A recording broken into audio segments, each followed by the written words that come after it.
Bhushan Patil hi hi hi Akanksha Ankita Pranit hello hello hello Mahadik Shubham hi okay 7 वाजलेले आहेत मला वाटतं किती वाजलेत पाहिजे हे हे 5 मिनटं आहेत ओके हो हो हे हे गुड इव्हिनिंग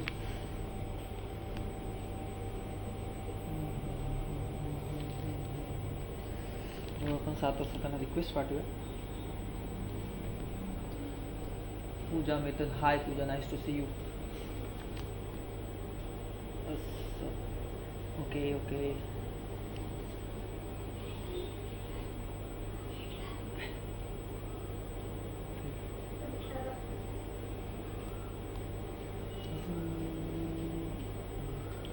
गुड इव्हिनिंग एकदाच असतो गुड इव्हिनिंग सारखं नसतं करायचं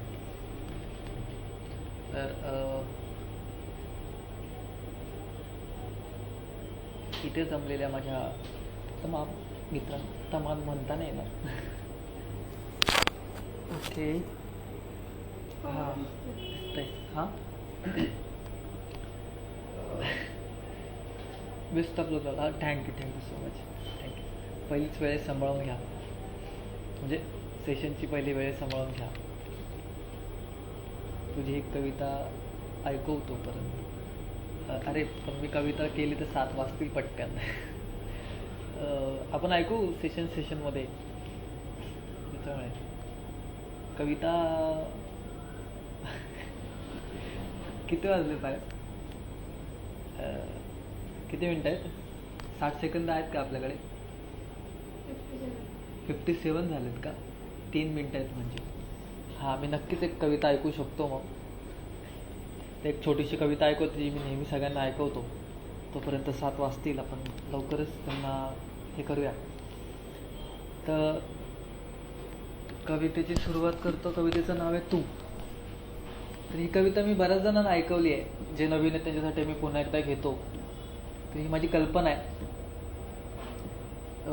कॉलेजमध्ये असं बऱ्याच जणांना वाटतं की आपल्यामध्ये आपल्यासोबत पण कोणीतरी असावं एक जोडीदार असावा आपल्या कल्पनेतलं कोणतरी आपल्यासोबत अस्तित्वात असावं ह्या हेतूने ती कविता लिहिलेली आहे तर कवितेला सुरुवात करतो फुलपाखरासारखी परी तू माझ्या आयुष्यात आलीस ग फुलपाखरासारखी परी तू माझ्या आयुष्यात आलीस ग स्वप्नातली परी तू माझ्या मी तुझ्या प्रेमात नाही स्वप्न परी तू माझी दिसशी जणू चंद्राची चांदणी स्वप्न परी तू माझी दिसशी जणू चंद्राची चांदणी रूप तेज तुझे जसे ह्या राजाती तू राणी एकटक बघण्याने तुझ्या रंगले मनी स्वप्न एकटक बघण्याने तुझ्या रंगले मनी स्वप्न ग लांब न दिसणारे डोळे तुझे चमचमणारे रत्न ग हिरणीची चाल तुझी कणकर बांधा तुझा गोरी ही तुझी काया हिरणीची चाल तुझी कणकर बांधा तुझा गोरी ही तुझी काया ग सुंदर सतेज रूप तुझे नुसती मोह माया ग नुसती मोह माया ग नुसती तर कविता झालेली आहे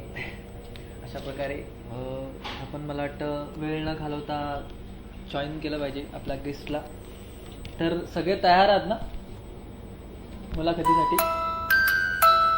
ओके ओके सगळ्यांना ऐकायला येतं आहे सगळ्यांनी मला फक्त आपल्या कमेंट बॉक्समध्ये फक्त थंब दाखवा की सगळ्यांना आवाज येतोय म्हणून ओके नाउ वी स्टार्ट मी आपल्या गेस्टला हाय आशिका हाय गेस्टला लवकरात लवकर हो जोरात बोलतो तू जरा सध्या थंड असते ना आमच्या इथे AC चालू आहे येस येस सगळ्यांना आवाज येतोय ना ओके ओके ओके ओके म्हणजे आवाज जातोय गंभीर भाऊ पण आलेले आहेत गंभीर भाऊ स्वागत आहे आता बरं मेसेज आलाय मला ओके ठीक आहे वॉल्यूम वाढू असं म्हणतोस वॉल्यूम फुल आहे रे हां कर ग जरा अजून उजेड कर ओके बराच झाला उजेड नाही ते नको लावू गणपतीचं डेकोरेशन वाटतं बरं रेडी सगळेजण रेडी आहात मी त्यांना जॉईन करतो लगेच ओके गणपती बाप्पा बोऱ्या एक होता कवी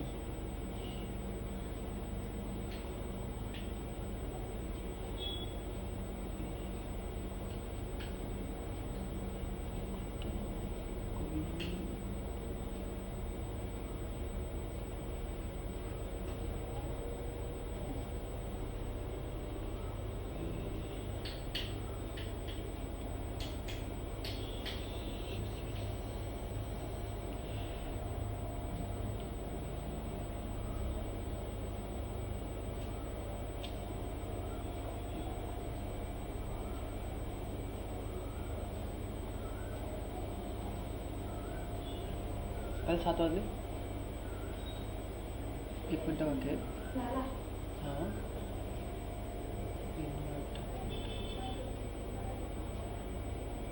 एक मिनटं इथं जरा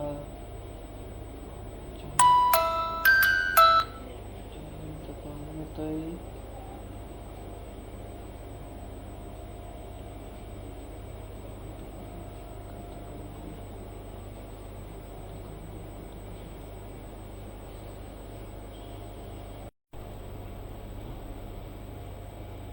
रिक्वेस्ट पाठवली आहे आपण.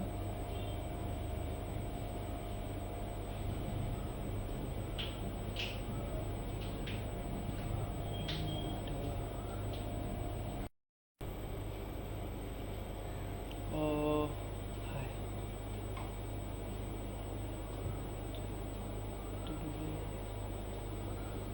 जॉईनिंग दिसत का नाही?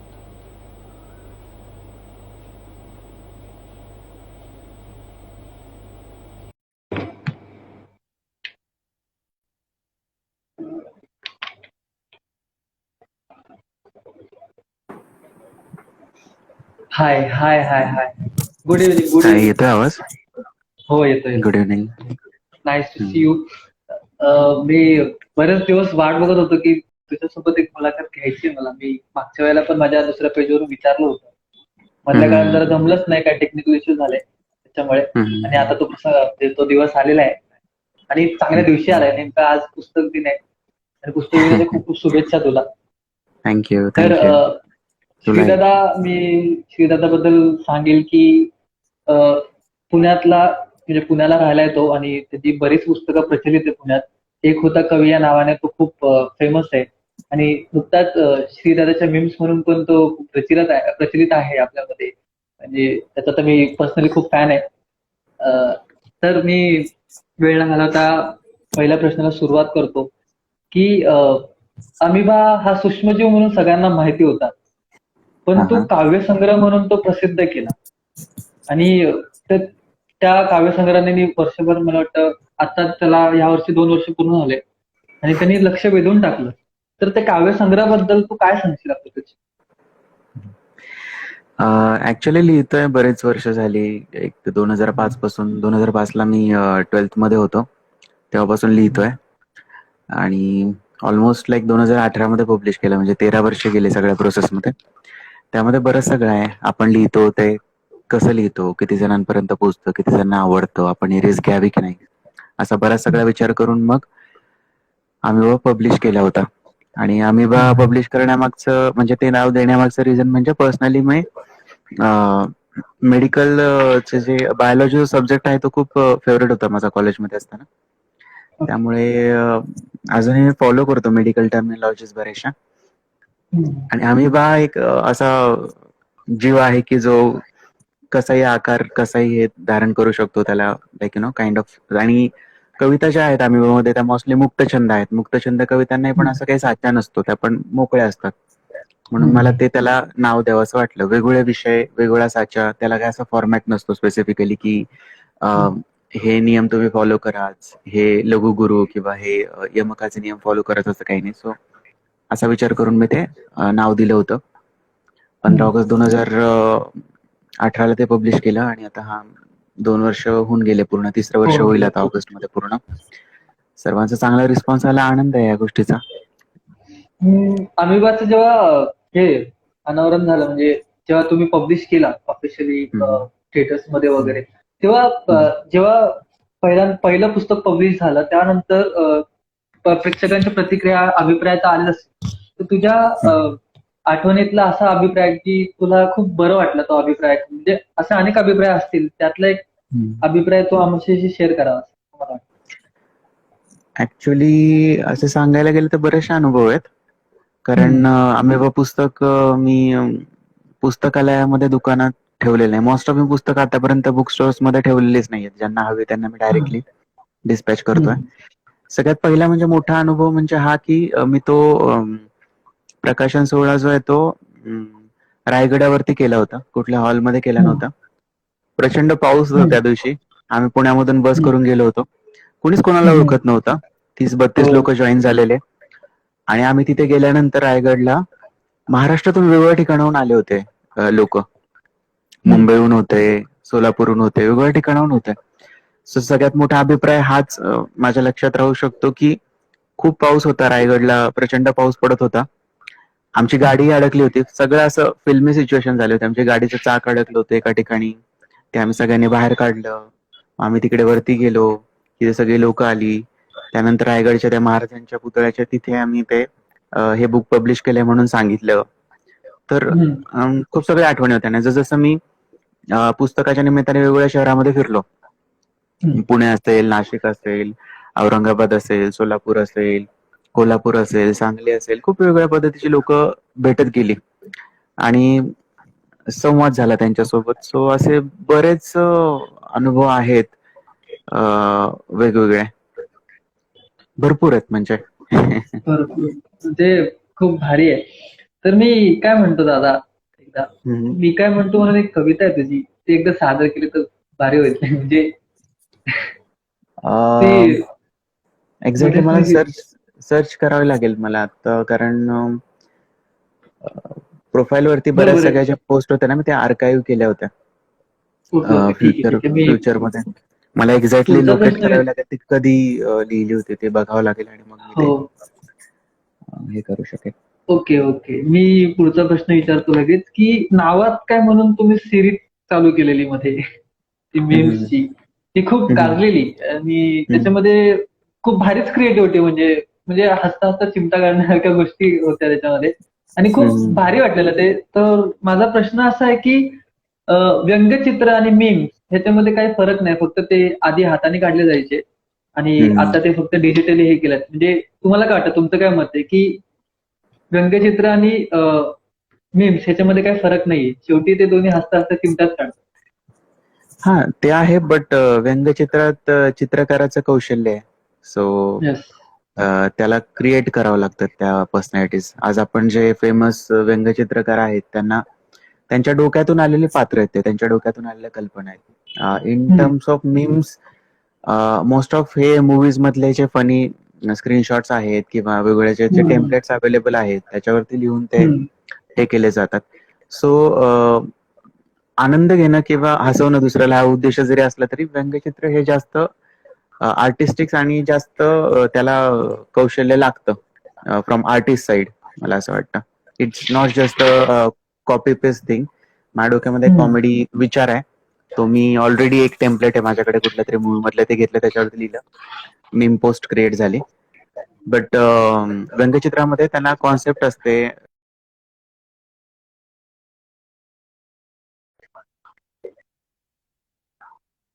त्यांचा कॉमन मॅन जो खूप हिट झाला होता, सो ती त्यांच्या डोक्यातून आलेली कॉन्सेप्ट आहे ना. सो व्यंगचित्रकाराला जास्त श्रेय गेलं पाहिजे, मला असं वाटतं. He is more creative. Okay. कधी कधी काय होतं माहितीये का, आपल्या लोकांमध्ये असं होतं की आपली जी बोलीभाषा आहे त्या बोलीभाषेत व्यक्त व्हायला तो कुठेतरी घाबरतो. एखादा नवोदित कलाकार असेल किंवा लेखक असेल, तो आपल्या बोलीभाषेत व्यक्त व्हायला घाबरतो. त्याला कॉन्फ्लिक्ट येतो आपल्या भाषेचा, की आपण जर ह्या भाषेत व्यक्त झाला तर त्यांना आवडेल की नाही, की कसा आपला हे पडेल. म्हणजे त्या तशा लोकांना, म्हणजे अशा नवोदितांना तुम्ही काय सांगाल? तुम्ही त्यांना काय गाईड कराल की भाषा हे कधीच तुम्हाला मागे राहण्यासाठीचं मीडियम असू शकत नाही. तुम्हाला ऑलवेज, तुम्ही जिथे जन्म घेतला, ज्या भागात राहिलात, तिथली भाषा तुम्ही पुढे नेली पाहिजे. नक्कीच त्याच्याविषयी तुम्हाला अभिमान पाहिजे, कमीपणा नाही पाहिजे. या सगळ्या गोष्टी ऍक्च्युली जे मोस्टली सिटी एरियाज मध्ये राहतात लोक, त्या लोकांनी क्रिएट केलेले बॅरियर्स आहेत एक प्रकारचे. की समजा फॉर एक्झाम्पल पुण्यात राहतोय तर प्रमाण मराठी भाषा आलीच पाहिजे. ठीक आहे ना, तो वेगळ्या भागातून आलाय, तो डोंगराळ भागात राहत होता, तो वऱ्हाडी भाषा बोलतो किंवा तो खानदेशी भाषा बोलतो, त्याचंही काही वेगळं सौंदर्य आहे ना. तो कोकणी भाषा बोलतो, ते त्याचंही वेगळं सौंदर्य आहे, त्यालाही त्याच्या भाषेचा अभिमान नक्कीच असला पाहिजे. आपल्यात पुण्यात किंवा टिपिकल ठिकाणी, वेनली पुण्यात फार असं होतं की प्रमाण बोलायला पाहिजे, किंवा पुणेरी पाट्याचे आहेत, न चाणं, शचा श वगैरे वगैरे सगळ्या गोष्टी. ह्याच्यावरून माणसाला कमी लेखणं चुकीचं आहे. त्या माणसाकडे पोटेन्शियल काय आहे हे पाहणं गरजेचं आहे. त्या माणसाला काय येतं, त्याच्यात काय कलागुण आहे, त्याचं व्यक्तिमत्व एकंदरीत काय आहे. फक्त भाषाच हे मीडियम नाहीये माणसाला जज करण्याचं किंवा त्याची पर्सनॅलिटी जज करण्याचं. आणि ज्यांना कोणाला असं कमीपणा वाटतोय, ऍक्च्युली त्यात कमीपणा मांडण्यासारखं खरंच काही नाही. You should always proud of your language wherever you are born. आणि शिकावं, शिकत राहावं माणसाने. असं नाही, मला माझी भाषा येते, जिथे मी जन्म घेतला तिथली कोकणी पण येते फॉर एक्झाम्पल, किंवा मी पुण्यात राहतो तर मला पुण्यातली पण येते. मी खानदेशला गेलो तर अहिराणी पण शिकेल. हा ऍटिट्यूड आपला असावा, शिकू नये असं नाही, बट आपल्या भाषेचा एक कमीपणा वाटावा असंही काही नाही. हो, खूप चांगलं वाटलं ऐकून. आणि नक्कीच सगळ्यांनी ट्राय केलं पाहिजे आपल्या भाषेत, कारण की शक्यतो आजकाल तर असं झालं की बोलीभाषा खूप ठिकाणी म्हणजे विरत चालल्यात. म्हणजे बहुतेक जणांना बोलीभाषांबद्दल काय माहिती नाही, आणि आपणच युथ हे करू शकतो असं मला वाटतं की जोपर्यंत आपण त्या बोलीभाषांना प्रोत्साहित करत नाही किंवा त्यांना पुढे आणत तोपर्यंत ते पुढे जाणार नाही. आणि एक युनिक ओळख आहे त्या भाषेचा जो लहेजा आहे त्याची एक युनिक ओळख आहे. ज्या आर्टिस्टने ती ओळखली त्या आर्टिस्ट आज पुढे आहेत.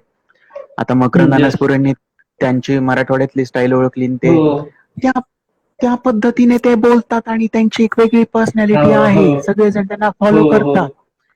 त्यांनी त्या भाषेला स्ट्रेंथ बनवली ना, त्यांनी त्या भाषेला कमजोरी नाही बनवली ना त्यांची स्वतःची. हो किंवा हो जे हो कोकणी कलाकार आहेत मोस्टली, त्यांनी त्या भाषेला त्यांची ओळख बनवली. लोक त्यांना कॉपी करायचा हो प्रयत्न करतात. कमीपणा मानत नाही त्या गोष्टी. ज्याला कमीपणा मनातून वाटतो तो रिफ्लेक्ट होतो आणि मग त्याला ते वाटत राहतं नेहमी. तसं काही नसतं. आणि जम पण असा बसवलं की त्यांच्या भाषेप्रमाणे स्क्रिप्ट लिहिल्या गेले. खूप चांगलं आहे. तेच. हो. पुढचा प्रश्न असा आहे की कल्पनेने लिहिलेली कविता चांगली की वास्तववादी कविता, म्हणजे त्याच्यामध्ये म्हणजे मुळात प्रश्न काढला मला मी पुन्हा एकदा विचारतो की कवितेसाठी कल्पना चांगली की फक्त वास्तव असलं तर कविता होती. काय मत आहे तुमचं यावर? कसं असतं ना, कवी हा मला आईसारखा वाटतो. यु नो, वा. की आईच्या गर्भामध्ये जे मूल आहे, ओके, तो मुलगा आहे की मुलगी आहे माहिती नाही तिला. फॉर एक्झाम्पल, बरोबर. उद्या त्याचा जन्म झाला, त्याला डोळे नाही दिले देवाने, इतर काही कॉम्प्लेक्सिटीज झाल्या त्याच्या लाईफमध्ये, किंवा त्याला अगदीच ग्रीन कलरचे डोळे दिले, एकदम सुंदर जगात व्यक्तींचे असतात असे काही. आई असा भेदभाव नाही करत ना की मला मुलगा हँडिकॅप झालाय की जगातला सगळ्यात सुंदर झालाय किंवा कसं झालाय. मला असं वाटतं प्रत्येक आर्टिस्ट ज्या आर्ट फॉर्म साठी प्रयत्न करतो, तर जोही आर्ट फॉर्म असेल, त्याने त्या कल्पनेने लिहिलेला असू दे, वास्तवाने लिहिलेला असू दे, आय थिंक ते त्याचं मूल आहे. सो त्याच्यावर प्रेम असतंच, असायलाच पाहिजे. बाकी जज करणारे जे लोक आहेत त्यांच्या दृष्टीने काहींना वास्तववादी आवडतं, काहींना काल्पनिक आवडतं. सो ते फोर्स करत राहणार, तुम्ही हेच करा, तुम्ही तेच करा. बट असं आपण जर दुसऱ्यांच्या फोर्स प्रमाणे आपलं आयुष्य जगायला लागलो तर आपलं काहीच उरणार नाही आपल्या लाईफमध्ये. कारण दरवेळेस प्रत्येकाचं मत, दुसऱ्या घरामध्ये प्रत्येकाचं मत तुमच्याविषयी वेगळं असणार, तुम्हाला काय करायचंय ते. सो तुम्ही तुमचा मार्ग जो आहे तो किंवा तुमची स्टाईल कधी ओळखू शकणार नाही, त्याला डेव्हलप करू शकणार नाही. आणि मुळात कविता, गाणं किंवा कुठलाही कला आहे ती तुम्ही कोणाला दाखवायसाठी नाही करत आहे. ओके, की मी आता एक काल्पनिक कविता लिहितो आणि माझ्या आवडत्या कवीला दाखवतो, मग त्यांचं अप्रिशिएशन मिळेल. किंवा मी एक वास्तववादी कविता लिहितो आणि आमच्या फार वास्तववादी बोलणारे लोक आहेत त्यांच्या पुढे सादर करतो, मग ते माझ्यासाठी टाळ्या वाजवतील. That is not the aim. Aim हे आहे की माझ्या डोक्यामध्ये एक विचार आहे, त्याला मी एक आकार देऊ शकतो. जसा कुंभार आकार देतो, वेगवेगळ्या भांड्यात रूपांतर करतो त्याचं, तसं मी आकार देतो माझ्या कवितेला. कधी कधी ते काल्पनिक असू शकतं, कधी कधी ते वास्तविक असू शकतं, कधी कधी वेगळ्या फॉर्म मध्ये असू शकतं. So why to bother about it. आणि मी हे तयार करतोय कारण मला समाजातल्या वेगवेगळ्या भागांपर्यंत जायचं. कुंभार मडकी तयार करतो, त्याला पाणी पिण्यासाठी ते मडकं हे करतो, त्याला दुसरं काहीतरी तयार करायचं, तो दुसऱ्या भागासाठी अटॅच. प्रत्येक विचार तुम्हाला वेगवेगळ्या वयोगटातल्या वेगवेगळ्या विचारसरणीच्या लोकांपर्यंत घेऊन जातो. आणि मुळात तो आनंद तुमच्या मनामध्ये आहे पहिल्यांदा, की मी जे काही आर्ट क्रिएट केले की मी हॅपी आहे, मी ते प्रोड्यूस केल्यानंतर. एकदा हा थॉट सोडून दिला की समोरच्याने वाईट म्हणू नाही तर चांगला म्हणू, काही फरक पडत नाही. We are not doing it for others. मी माझ्या रसिकांसाठी काय करत नाहीये. मी खूप स्वार्थी आहे. मला आनंद मिळतो मी जे काय करतो ते त्यातून, आणि मी त्यासाठी ते करतो. मग एखाद्या वास्तववादी लेखकाला वाटेल, कवीला वाटेल, हे काय आहे, असं काय लिहितो, ठीक आहे, तो त्याचा थॉट आहे. प्रत्येक माणूस त्याच्या संस्कारामधून त्याला जसे माणसं भेटले तसा तो प्रभावित झाला. येस, त्याची तशी विचारसरणी डेव्हलप झालेली आहे. आणि प्रत्येक माणसाने सेम असावं असं काही नाही. हा, ग्रुप्स असतात, ग्रुपची फिलॉसॉफी असते, बट इंडिव्हिज्युअल पर्सनॅलिटीज पण असतात. गर्दीमध्ये एखादा माणूस असा असतो की तो गर्दीपेक्षा खूप वेगळा असतो.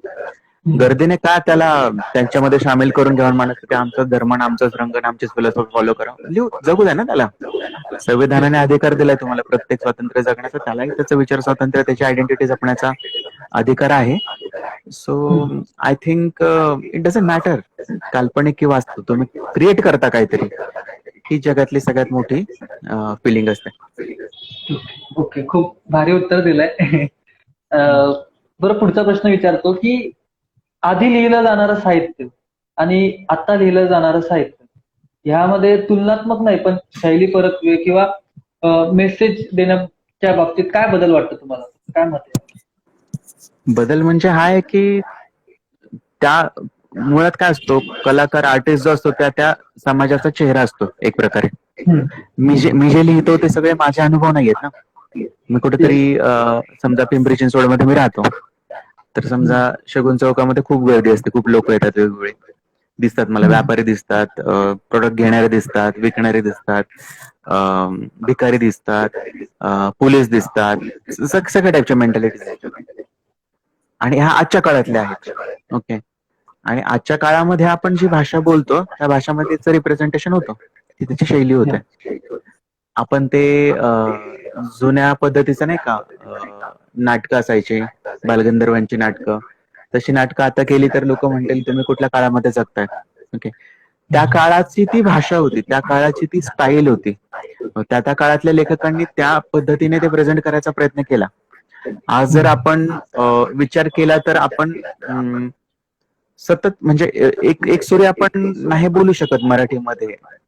आपल्या संवादामध्ये खूप सगळे इंग्रजी वर्ड्स, शब्द येतात. मी प्रयत्न करतोय सगळ्यात जास्तीत जास्त मराठीमध्ये बोलण्याचा, बट शब्द येतात, मी वर्ड्स येतात असं बोलतो. का तर कारण आपण आजूबाजूला जे ऐकतोय बघतोय तसं आपली एक शैली डेव्हलप होत असते. वपू काळे, पु ल देशपांडे, भालचंद्र नेमाडे, त्यांच्या काळातले त्यांच्या शैली, त्यांनी पाहिलेले लोक, त्यांचा समाज, त्या पद्धतीने ते मांडायचा प्रयत्न करायचे. आज आपण जे बघतोय आपण तसं मांडण्याचा प्रयत्न करतोय. सो आय थिंक त्या त्या काळाची भाषा असते आणि आर्टिस्ट हे त्याच्यानुसार अडॅप्ट होत असतात. खूप भारी. आणि पुढचा असा प्रश्न आहे की तो पण कवितेबद्दलचाच आहे की कविता लेखनासाठी आपल्यात काय जास्त असावं असं तुम्हाला वाटतं? काय स्वतः कविता लेखनासाठी कुठलं कौशल्य किंवा कोणती गोष्ट आपल्यात जास्त असावी असं तुम्हाला वाटतं? खरं तर ना, असं काही सगळ्यात सुंदर गोष्ट आहे कवितेच्या बाबतीमध्ये, असं काही क्वालिफिकेशन लागतच नाही तुम्हाला काही. म्हणजे कॅम्पस ड्राईव्ह मध्ये सिलेक्ट होण्यासाठी मला इन्फोसिस किंवा टीसीएस किंवा टेक महिंद्रामध्ये जायचं असेल तर सगळ्या सेमिस्टरला मला आठीच्या सेमिस्टरला फर्स्ट क्लास विथ डिस्टिंक्शन, त्याच्यानंतर अमुक, मग पर्सनल इंटरव्ह्यूज, ग्रुप ड्राईव्ह, सगळं करून मग तिथे एचआरला मी आवडलं तर तो म्हणजे बाबा ये तू जॉईन कर, आणि मग मी सिलेक्ट केलं. कवितेच्या बाबतीत तसं नाहीये. अगदी तुम्हाला थोडासा एक व्ह्यू पाहिजे की तुम्हाला एक मेसेज एका ठिकाणापासून दुसऱ्या ठिकाणापर्यंत एका आर्टिस्टिक पद्धतीने तो पोहोचवायचा आहे. अगदी ज्यांचं नाव नॉर्थ महाराष्ट्र युनिव्हर्सिटीला दिले गेलंय, त्या किती वेळा गेल्यात शाळेमध्ये किंवा त्यांचं शिक्षण किती झालंय, त्यांनी काय पीएचडी केली आहे का मराठीमध्ये, बहिणाबाईंच्या ओव्या म्हटल्या जातात, आणि किती सिंपल भाषेमध्ये त्यांनी फिलॉसॉफी लिहिली आहे, मन वड आहे. बट द फॅक्ट इज ते कधी शाळेत गेल्याच नाहीयेत. ते काय मराठीत मध्ये पीएचडी नेट सेट पास झाल्या नाही ते कुठे, पण युनिव्हर्सिटीचं नाव आहे, युनिव्हर्सिटीला त्यांचं नाव दिलंय बिकॉज त्यांचं कॉन्ट्रीब्युशन तेवढं मोठं आहे. सो कविता लिहिण्यासाठी असं काही क्वालिफिकेशन नाही लागत, कौशल्य वेगळं काही लागत नाही, फक्त तुमची इच्छा लागते की मला काहीतरी व्यक्त व्हायचंय वेगळ्या पद्धतीने, मला तो प्रयत्न करायचा आहे. हा प्रयत्न हो. जो करतील आणि जसा अभ्यास करत जातील तस तसं ते कौशल्य त्यांच्यामध्ये हळूहळू डेव्हलप होत जाईल. So no qualification required. Hmm. आपल्याला प्रेक्षकांचे प्रश्न आलेत, आपण ते घेऊयात. तर आपले प्रेक्षक नाराज होतील. तर पहिला प्रश्न आहे राहुल गोपाळ सिद्धे, आपले प्रोडक्शन हेड आहेत. त्यांनी असं विचारलंय की तुम्हाला काय वाटतं, त्या गोष्टीत गोडवा होता की आताच, म्हणजे साहित्याबद्दलच बोलत असतील मे बी. आता म्हणजे मला असं वाटतं की ते जास्त चांगल्या पद्धतीने कनेक्ट होते सोसायटी सोबत. ओके. आपण फ्लॅट संस्कृतीमध्ये राहतो ना, तर आपण शेजारी माणूस मरून पडला आपल्याला कल्पना नाही बरेच दिवस. आपण समाजासोबत जास्त अटॅच नाही आहोत अनफॉर्च्युनेटली. ती ते लोक खरंच आहे.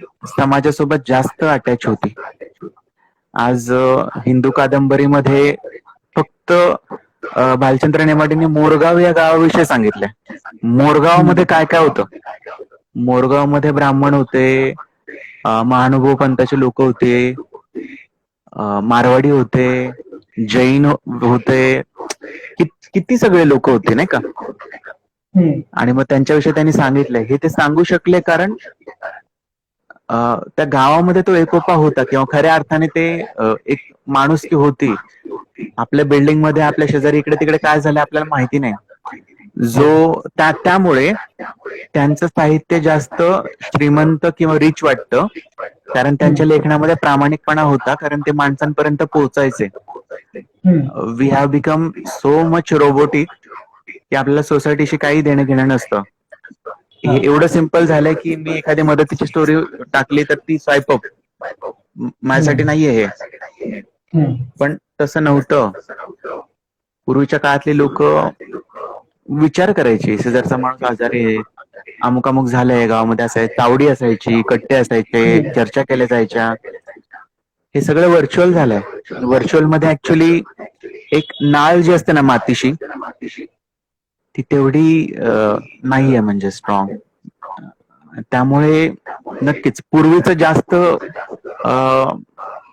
श्रीमंत होतं साहित्य मला असं वाटतं. आणि आताही ते होऊ शकतं, बट त्या कलाकाराला खरंच समाजाशी तेवढ्या स्ट्रॉंग ऍटिट्यूडने अटॅच होता आला पाहिजे. वरवर फक्त तुम्ही एसी मध्ये बसून चुलीवर भाकरी थापणाऱ्या बाईविषयी काय लिहू शकता? तुम्ही जे इमॅजिन करता तेच लिहू शकता. तुम्ही कधीतरी जाऊन बसा तिच्या शेजारी. जर कोणीतरी म्हणतं एखाद्या गाण्यामध्ये, आधी हाताला चटके मग मिळते भाकर, अरे संसार संसार, का म्हटलं तिने असं? जाऊन बघा ना, बसा ना, काय करते ती, असं का होतंय, किंवा किती संघर्ष असतो माणसांच्या जगण्यामध्ये. वरवर बघून नाही ते होऊ शकत. मग साहित्य पण वरवरच होतं तुमचं, ते मुळापर्यंत जात नाही. बरोबर. पुढचा एक प्रश्न आहे की अमुक पिसाळे आमचे प्रोडक्शन फाउंडर आहेत, त्यांचा एक प्रश्न आहे की सर, एक होता कवी मागचं काही रिझन आहे का, किंवा काही स्पेशल त्यामागे, हे नाव ठेवण्यामागे काही रिझन वगैरे? ते ऍक्च्युली एक होता कारवर पुस्तक वाचलेलं, त्याचं थोडस छान वाटलेलं मला ते नाव. हो. आणि दुसरी गोष्ट, मला ज्याने इन्स्पिरेशन दिली त्या या जगात नाही येत आता, तर मग त्यांना ते डेडिकेट करायचं होतं की फिलॉसॉफी ही आहे की फॉर एक्झाम्पल सचिन तेंडुलकर, आणि मी नेहमी सांगतो रमाकांत आचरेकर. सचिन तेंडुलकरची सगळी क्रेडिबिलिटी रमाकांत आचरेकरांची क्रेडिबिलिटी आहे, बिकॉज त्याने त्यांच्याकडून ते सगळं करून घेतलं. मला ज्यांनी लिहायला प्रवृत्त केलं ही त्यांची क्रेडिबिलिटी आहे. मी जे काही बसलोय, बोलू शकतोय, हिंमत करू शकलोय, लोकांपर्यंत पोहोचलोय, त्यांनी त्यावेळेस जर माझा हात पकडून मला आग्रह नसता केला तर कदाचित मी नसतो पुढे हे केलं. सो सगळं क्रेडिट हे तुम्हाला ज्यांनी आणलंय इथे त्यांना ते जातं. आता अनफॉर्च्युनेटली त्या व्यक्ती ह्या जगामध्ये नाहीयेत, पण मी जे आहेत ते त्यांच्यामुळे आहे, म्हणून ते मी भूतकाळामध्ये लिहिले. ओके. पुढे अवि भोईर यांनी लिहिलंय की प्रत्येक जण सभोवतालच्या वातावरणानुसार भाषेत परिवर्तन करत असतो. ओके. सूर्य मंजुळेचं भाषण ऐकलं. सर, आधीच्या कवींमध्ये आणि आताच्या कवींमध्ये काय फरक आहे? प्रश्न झालाय मे बी. ओके. हम्म. दादा, दादा तुम्ही काय बोलणार आहात का यावर? म्हणजे तुमचं काही मत? आधीचे कवी आणि आताचे कवी का? हो. अं, आताचे जास्त विचार करतात, likes, comment, follow, follow back. हे खरं आहे, हे खरं आहे. तेवढा पोस्ट विचार टाकल्यावरती जर पण. त्या सब्जेक्ट विषयी केला हं, तर ते हा. जास्त चांगलं लिहू शकतील अजून, मला असं वाटतं. हम्म. की समजा आजकाल असंच तुमच्या झालंय पुढे की नाही, बोला बोला. तुमच्याकडे एक सब्जेक्ट दिला, फॉर एक्झाम्पल तुम्हाला हा. एखादा प्रॉस्टिट्यूट विषयी लिहायचंय. तुम्ही फक्त असा विचार करून नका ना लिहू की मला एक टास्क मिळाले किंवा गृहपाठ सांगितला होता. हम्म. काय असतं त्यांचं जीवन, काय कसं असतं, कुठल्या स्टोरीज तुम्ही अनुभवल्यात, वाचल्यात, ऐकल्यात, असं असं आहे. त्या विषयाच्या किती जवळ जाऊ शकतो मी, किती सखोल लिहू शकतो मी, किती डिटेलिंग करू शकतो त्याचं. हम्म. तेवढी ती आर्ट जास्त. आता मला सांगा, अजंठा वेरूळ एवढे छान आहेत हो. आर्टवर्क. त्यांनी काय कुठल्या लाईक, कमेंट्स, शेअर साठी केलंय का? की आम्ही आता डोंगरावरून जमिनीपर्यंत जातो हे करत, आमचे 1 मिलियन सबस्क्रायबर झाले पाहिजे आमच्या टीमचे. नाही. 150 वर्ष 7 पिढ्या काम करत होत्या.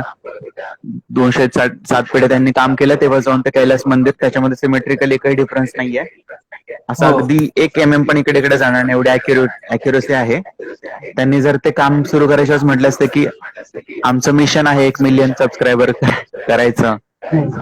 हम्म. तर ते त्यांच्या कामात तेवढी एकरूपता आणू शकले नसते. हम्म. कामात किती इन्व्हॉल्व्ह होताय तुम्ही तुमच्या, ते जास्त इम्पॉर्टंट आहे, रादर दॅन एक्सटर्नल फॅक्टर्स की किती जण फॉलो करतायत, का फॉलो करतायत, का लाईक करतायत, कमेंट करतायत, मी निराश झालो, मला लाईक्स झाले नाही, कमेंट झाले नाही. Leave it all this. This is not the hmm. Aim of your life. This is not aim of yours while becoming artist. Yes. पुढचा एक प्रश्न आलाय आशिका महाजन करून. ती म्हणते की तुम्हाला जेव्हा पहिली कविता सुचली त्याची कल्पना कशी आली, म्हणजे काय वाटलं की आपण कविताच लिहिली पहिली? म्हणजे असा एक प्रश्न आहे. ऍक्च्युली पोस्ट थॉट होता. झालं काय की शाळेमध्ये असताना आपल्या जे बालभारती, कुमार भारतीमध्ये कविता असतात, आपण त्या वाचतो, ऐकतो, छान छान कविता असतात, Yes. त्यांच्या आपण संदर्भात स्पष्टीकरण लिहितो शाळेमध्ये. हो. कवितांचा एक थोडासा प्रभाव होता, थोडं अट्रॅक्शन होतं कवितांविषयी, आणि एक मनावरती राहत होतो प्रभाव. हम्म. 11वी-12वीला गेल्यानंतर संस्कृत घेतलं होतं मी, त्यामुळे मराठीशी संपर्क तुटला होता. पण जी गुरुपौर्णिमा होती, आपण नाही का, पूर्वी सगळं व्यवस्थित साजरं व्हायचं. आता हो. आता काय माहिती कधी ते दिवस येतील पुन्हा. आम्ही शाळेत असताना तिळगुळ द्यायला सगळ्या शिक्षकांच्या घरी जातोय, अख्खं गाव फिरतोय.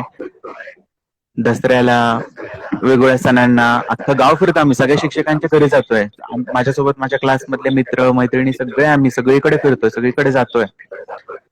जास्त आस्था होती आम्हाला गुरुविषयी, शिक्षकांविषयी. आणि मग तेच गुरूंना एक काहीतरी द्यावं, लिहावं त्यांच्याविषयी म्हणून एक कविता 12वीला असताना लिहायचा प्रयत्न केला होता. बट खूप इन्सिक्युरिटी होती माइंड मध्ये की ती चांगली झाली नाही. त्यांना दिली, त्यांनी बघितली, छान लिहिले म्हटले, परत मला दिला कागद त्यांनी, आणि मी नंतर तो फाडून टाकला, की म्हणले की ठीक आहे, मी काय नाही लिहू शकत असं काही, आणि गेलं ते. म्हणजे बट मी गुरुपौर्णिमेवरती किंवा गुरुसाठी लिहिली होती पहिली कविता, एवढं मला आठवतं. आणि मग तुम्ही त्याच्यानंतर हळूहळू सरांबद्दल.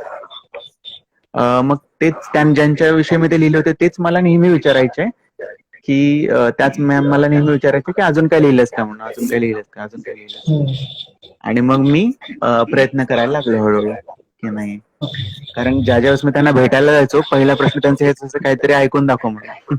आणि माझ्याकडे काही नसायचं, आणि मग मला असं वाटायचं की प्रयत्न करावा, आपण प्रयत्न करावा, ऍटलिस्ट एक रसिक मिळालाय, एक प्रामाणिक रसिक मिळालाय, तुम्हाला ऐकणारा एक श्रोता मिळालाय, प्रयत्न करावा. आणि मग तसं करत करत थोडं एक्सपेरिमेंट करत गेलो हळूहळू. ओके. पुढे एक विचारतात आपल्याला, एक चित्र चित्रकारिता पुस्तक दिन आहे. काही आवडते पुस्तकं सांगा ना. आवडत्या पुस्तकांबद्दल विचारता येत तुम्हाला? हम्म. आवडते पुस्तक अशी हम्म, बनगरवाडी छान आहे. मला जेनर वाईज सांगतो मी थोडेसे. व्यंकटेश माडगूळकरांच्या ज्या कथा आहेत खूप जास्त सुंदर आहेत. त्यांची शैली खूप जास्त सुंदर आहे. व्यंकटेश माडगूळकरांचं बनगरवाडी आहे. त्यातला शिक्षक लढणारा डोळ्यासमोर चित्र उभं राहतं त्याचं. त्यानंतर त्यांचंच कोवळे दिवस नावाचं पुस्तक आहे, ज्यामध्ये स्वातंत्र्य लढ्यामध्ये लढणाऱ्या एका भूमिगत जे असायचे ना स्वातंत्र्य सैनिक, त्याची स्टोरी दिलेली. आय थिंक निळकंठ मास्तर मोस्ट ऑफ मला त्या स्टोरीवरून डेव्हलप झाल्यासारखा वाटला. डोंट नो असावं, पण मी सर्च नाही केला पुढे. पण पुस्तक खूप छान आहे कोवळे दिवस व्यंकटेश माडगूळकरांचं. त्यानंतर गोनी दांडेकरांच्या कथा पण खूप सुंदर आहेत आणि त्यांची प्रवास वर्णनं पण खूप छान आहेत. प्रवास वर्णन मध्ये दुर्गभ्रमण गाथा असेल त्यांचं, किंवा मोस्टली त्यांनी जी पुस्तकं लिहिलेत कॅरेक्टर ओरिएंटेड, जसं की रानबोली नावाचं पुस्तक आहे, त्याच्यामध्ये रायगडावर प्रेम करणारी ती जी नायिका आहे तिची स्टोरी किती सुंदर पद्धतीने मांडली त्यांनी त्याच्यामध्ये. किंवा काही रहस्य कथा सुद्धा आहेत गोनी दांडेकरांच्या, त्यांच्यावरून इन्स्पायर्ड मूवीज पण आहेत. जैत रे जैत सारखा मूवी आहे. सो जेनर वेगळा झाला. प्रवास वर्णनांमध्ये ते मला आवडतात, छान असतात त्यांची प्रवास वर्णनं. कथालेखनामध्ये व्यंकटेश माडगूळकरांच्या कथा खरंच खूप सुंदर आहेत. त्याच्यानंतर भयकथा किंवा रहस्य कथांमध्ये रत्नाकर मतकरींच्या जर तुम्ही स्टोरीज फॉलो केल्या, कबंध आहे, मध्यरात्रीचे पडघम आहे, निर्मनुष्य आहे ना, खूप भयंकर स्टोरीज आहेत. मला असं वाटतं की हे रात्रीच खेळ चाले चिंधी मालिका आहे, एकदम चिंधी मालिका आहे. तुम्हाला जर खरंच फील घ्यायचा असेल ना भयकथांचा, रहस्य कथांचा, तर तुम्ही कथा वाचा रत्नाकर मतकरींच्या. म्हणजे ज्यावेळेस मी कॉलेजला असताना मध्यरात्रीचे पडघम आणि 1-2 पुस्तकं वाचली होती, मला भीती वाटली, खरंच भीती वाटलेली. मी पुस्तक एकटाच होतो हॉस्टेलच्या फ्लोअरवरती. सो खूपच सुंदर होतं त्यांचं ते. त्यानंतर फिलॉसॉफिकल थोडासा तुम्हाला टच हवा असेल तर तुम्ही वपू काळेंची पुस्तक वाचू शकता. वपुर्झा हे पुस्तक एक खूप छान पॉकेट आहे वपुर्झा, की त्याला काय असं क्वालिफिकेशन क्रायटेरिया नाही, इन आउट, कधी या कुठलंही पान उघडा, थोडं वाचा, सोडून द्या, निघा. बाकीच्या पुस्तकांना कसं आहे, तुम्हाला काय झालं, कुठपर्यंत स्टोरी आली, तिथपर्यंत मला मार्क करून ठेवायचंय, मला लिंक लक्षात ठेवायचे. वपुर्झाला काही त्याचं टेन्शन नाही. कधी उघडायचं, तुम्हाला वाटतं ते वाचायचं, द्यायचं सोडून नेक्स्ट. त्यांच्या कथा पण खूप मस्त होत्या आणि पटकन एकदा सुरुवात झाली की बंद होऊशा वाटत. त्यानंतर भादक खेर म्हणून एक लेखक आहेत, त्यांनी अनुवादित पुस्तकं केली आहेत बरीचशी. त्याच्यामध्ये त्यांचं जे अनुवादित आहे चार्ली चॅप्लिनचं, ते मला खूप जास्त आवडलं. हसरे दुःख म्हणून नाव आहे त्या पुस्तकाचं. हो, so one of the beautiful books अनुवादित कथांमध्ये. अनुवादित मध्ये पु ल देशपांडेने पण काही अनुवाद केलेले आहेत. त्यामध्ये नाटकं आहेत, एक झुंज वादळ अशी नाटक आहे, किंवा ते ती फुलराणी पण एक कन्व्हर्जन आहे ऍक्च्युली इंग्लिश ड्रामाचं. त्यानंतर जे अर्नेस्ट हेमिंग्वेचं फेमस पुस्तक आहे, नोबेल पारितोषिक ज्याला मिळालं आहे, the old man and the sea, त्याचं त्यांनी एका कोळीयाने हे मराठीमध्ये रूपांतर केलंय पु ल देशपांडेंनी. सो तेही एक छान पुस्तक आहे. एखादं सीन तुमच्या डोळ्यासमोर उभा राहावा एक्झॅक्ट असं जर डिटेलिंग करणारा लेखक असेल तर ते भालचंद्र नेमाडे. कारण ते जितकं म्हणजे प्रसंग एवढा खुलून लिहितात ना ते, की फिरायलाच लागतात पात्र आजूबाजूला, त्यातला नायक, त्यातले सगळे हे आहेत. असं जसं जॉनर आहे वेगवेगळ्या तस तसे स्पेशलिस्ट तसे त्या टाईपचे हे आहेत, लेखक आहेत मला असं वाटतं. आणि कवींमध्ये मंगेश पडळकर आहेत, आरती प्रभू आहेत, ग्रेस आहेत, कुसुम कुसुमाग्रज आहेत फॉर शुअर.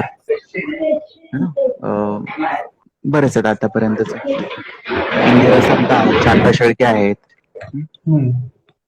गाणी लिहिणारे पण पूर्वी खूप मिनिंगफुल गाणे लिहायचे, तर काही पण नव्हतं त्यावेळेस. त्यामुळे जगदीश कपूरकरांनी जी काही गीतं लिहिली खूप मिनिंगफुल गाणी लिहिलेली आहेत त्यांनी. सध्या मिनिंगफुल गाणी लिहिणारे गुरु ठाकूर आहेत. सगळ्यात पूर्वी लिहिणारे गदी माडगुळकर होते, यु नो. मधुसूदन कालेलकर होते, नाधो महानोर होते. छान होते हे सगळे म्हणजे मंडळी, कवी आणि गीतं किंवा बाकी अजून खूप सगळी पुस्तके. ऍक्च्युली माझ्याकडे लायब्ररी खूप मोठी आहे. सगळे असे आठवत सांगायला लागलो तर मी खूप पुस्तकांची नावं तुम्हाला सांगू शकतो. बरोबर. दादा एक प्रश्न आहे त्याच्याशी निगडीत. तुला काय वाटतं की एक परिपूर्ण कथा कशी असावी, तिची बांधणी कशी असावी? कारण की तू आता नुकताच एक काव्यसंग्रह रिलीज केलाय MH7.5 म्हणून. मी त्यातल्या काही कथा वाचल्या पण वरती वर्सेस वरती मला फार आवडली ती कथा. अशा अनेक वाचल्यात पण ते नाव तोंडावर नाही, कारण की एकदाच वाचून झालंय त्या कथांचं. तर मला असं विचारत होता प्रश्न हाच की एक परिपूर्ण कथा कशी असावी आणि तिची बांधणी कशी असावी. आणि अजून एक त्याला लागून एक प्रश्न आहे, माझ्या मित्राने केलाय अमुक पिसाळ यांनी, की फिल्मच्या स्टोरीमध्ये आणि पुस्तकात लिहिल्या गेलेल्या स्टोरीमध्ये काय फरक असतो किंवा फरक असतो का? हो, डेफिनेटली असतं ना. फिल्मची स्टोरी लिहिताना पहिले फिल्मची स्टोरी आणि पुस्तकाच्या स्टोरी विषयी सांगतो. फिल्मची स्टोरी लिहिताना तुम्हाला खूप पर्टिक्युलर असावं लागतं, म्हणून त्याला पटकथा म्हणतात. पुस्तकात जी लिहितो ती कथा असते. शाळा हे पुस्तक, ज्या ज्या पुस्तकांच्या मूवीज झालेल्या आहेत ते तुम्ही कम्पेअर करू शकता. दुनियादारी आहे, शाळा आहे, आता रिसेंटली सुहास शिरवाळकरांचं समांतरवरती वेब सिरीज आली. पहिला पार्ट संपला, पुस्तक वाचलंय ते पूर्ण. तर फरक हा असतो कथेमध्ये त्याला कसं पण फिरता येतं पात्राला कुठूनही. आणि कथामध्ये समजा 400 पानांची कथा आहे, पण मला लिमिटेशन आहे चित्रपटामध्ये रूपांतर करताना, की मला 2-2.5 तासामध्ये सगळी कथा सांगायची आहे. जागेचे लिमिटेशन आहे त्याला. फॉर एक्झाम्पल एखाद्याचं नाटकात रूपांतर झालंय एखाद्या पुस्तकाचं, तर जेही काही घडवून आणायचंय ते तुम्हाला व्यासपीठावरती घडवून आणायचंय. कथेमध्ये तू लिहिशील मी अरबी समुद्रकिनारी बसलो होतो, व्यासपीठावर कसं दाखवशील अरबी समुद्र, मरीन ड्राईव्ह हे सगळं? ठीक आहे, मूवीमध्ये तू दाखवशील. मूवीमध्ये समजा तू म्हटलं की तुझं पात्र हे जगातल्या 7 आश्चर्य बघत फिरतंय, तर मी माझ्याच नॉवेल विषयी सांगतो. माझ्या नॉवेल मधलं पात्र 7 आश्चर्य बघत फिरत असतं, पण त्याचं खरंच जर मूवी करायचं ठरवलं कोणी तर त्याला तेवढं ट्रॅव्हल करावं लागेल, त्याला तेवढ्या हे करावे लागतील, कॉस्टली जाईल ना, बजेट खूप जाईल. बजेट कॉन्स्टंट आहे, टीम किती मोठी पाहिजे, 2.5 तासामध्ये ती बसते का, कुठले सीन्स इम्पॉर्टन्स आहेत, कुठले एडिट करायला हवे, कुठले नाही करायला हवे, कुठलं सोडून दिलं तरी चालतंय. नटरंग पण हा पुस्तकावरून डेव्हलप मूवी आहे, तर तुम्ही त्याची मूळ कथा आणि डेव्हलप मूवी खूप कटिंग करावं लागतं. हे नेसेसरी आहे का, हे नेसेसरी नाही का कट, हे नेसेसरी आहे का कट. आणि पटकथा लिहिताना संवाद जास्त क्रिएट करावं लागतं, कारण मूवीमध्ये पात्र असतं, त्यांच्यामध्ये संवाद असतो. कथेमध्ये वर्णनात्मक गोष्टी असतात, संवाद कमी असतो त्याच्यामध्ये. त्यामुळे स्क्रीन प्ले रायटिंग मध्ये डायलॉग रायटिंग हा महत्वाचा पार्ट आहे, की ते काय बोलतील. फक्त एवढंच लिहिलं की मी माझ्या बाबांसोबत झोपाळ्यावर बसून आम्ही दोघं झोपाळ्यावर बसून राहिलो आणि बराच वेळ गप्पा मारत होतो, त्या दिवशी आई वारली होती, एवढं ती 2 लाईन मध्ये मी संपून टाकलं. पण मला त्या मूवी मध्ये क्रिएट करायचं, आम्ही झोपाळ्यावर बसलोय, बाबा शेजारी आहेत, मी त्यांच्यासोबत बोलतोय, मी काय बोललो असेल, बाबांनी मला काय रिॲक्ट केलं असेल, मी आईविषयी एखादी आठवण सांगितली असेल का, त्यांनी मला एखादी आठवण सांगितली असेल का, आम्ही आईविषयी काय बोललो असेल का, मग आम्ही रडलो असेल की हसलो असेल.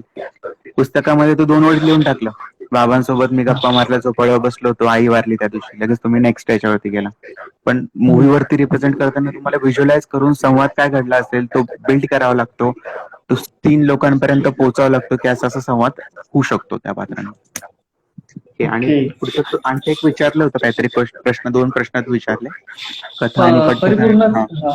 परिपूर्ण कथा कशी असावी त्याची बांधणी कशी असावी हा प्रश्न. ती परिपूर्ण कथा म्हणजे मला तरी असं वाटतं की अ, आपल्याला कन्क्लूड नाही करायचं काहीच. हं? हम्म.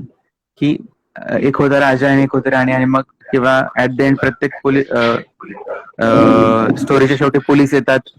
उन्होंने आपको चारों तरफ से घेर लिया, मग विलन मरणारच याच्यामध्ये. हा, हम्म. प्रत्येक कथेमध्ये नाही मरत विलन, कधी कधी तो उजवा पण होऊन जातो हिरोच्या वरती. पण आपल्याला पाहायची हो. सवय नाहीये. हिरो मेला तर आपल्याला लय वाईट वाटतं, खूप वाईट वाटतं. वास्तविक जीवनाशी जेवढी जवळ जाऊ शकेल कथा, तेवढी ती मला परिपूर्ण वाटते. फॉर एक्झाम्पल, नाहीतर मग ते कॅरिकेचर होतं. कॅरिकेचर मध्ये कसं असतं की अज्युम्ड असतात. म्हणजे हो. शशी कपूर येतो तो तसं माँ मुझे आपका आशीर्वाद लेना है माँ, माँ, आणि मग ते 4 वेळा हे करतो. नॉर्मल बोलतो का आपण आईसोबत असं? इतक्या वेळा बोलतो का? 10 वेळा पाया पडतो का हो. आपण आईच्या? नाही.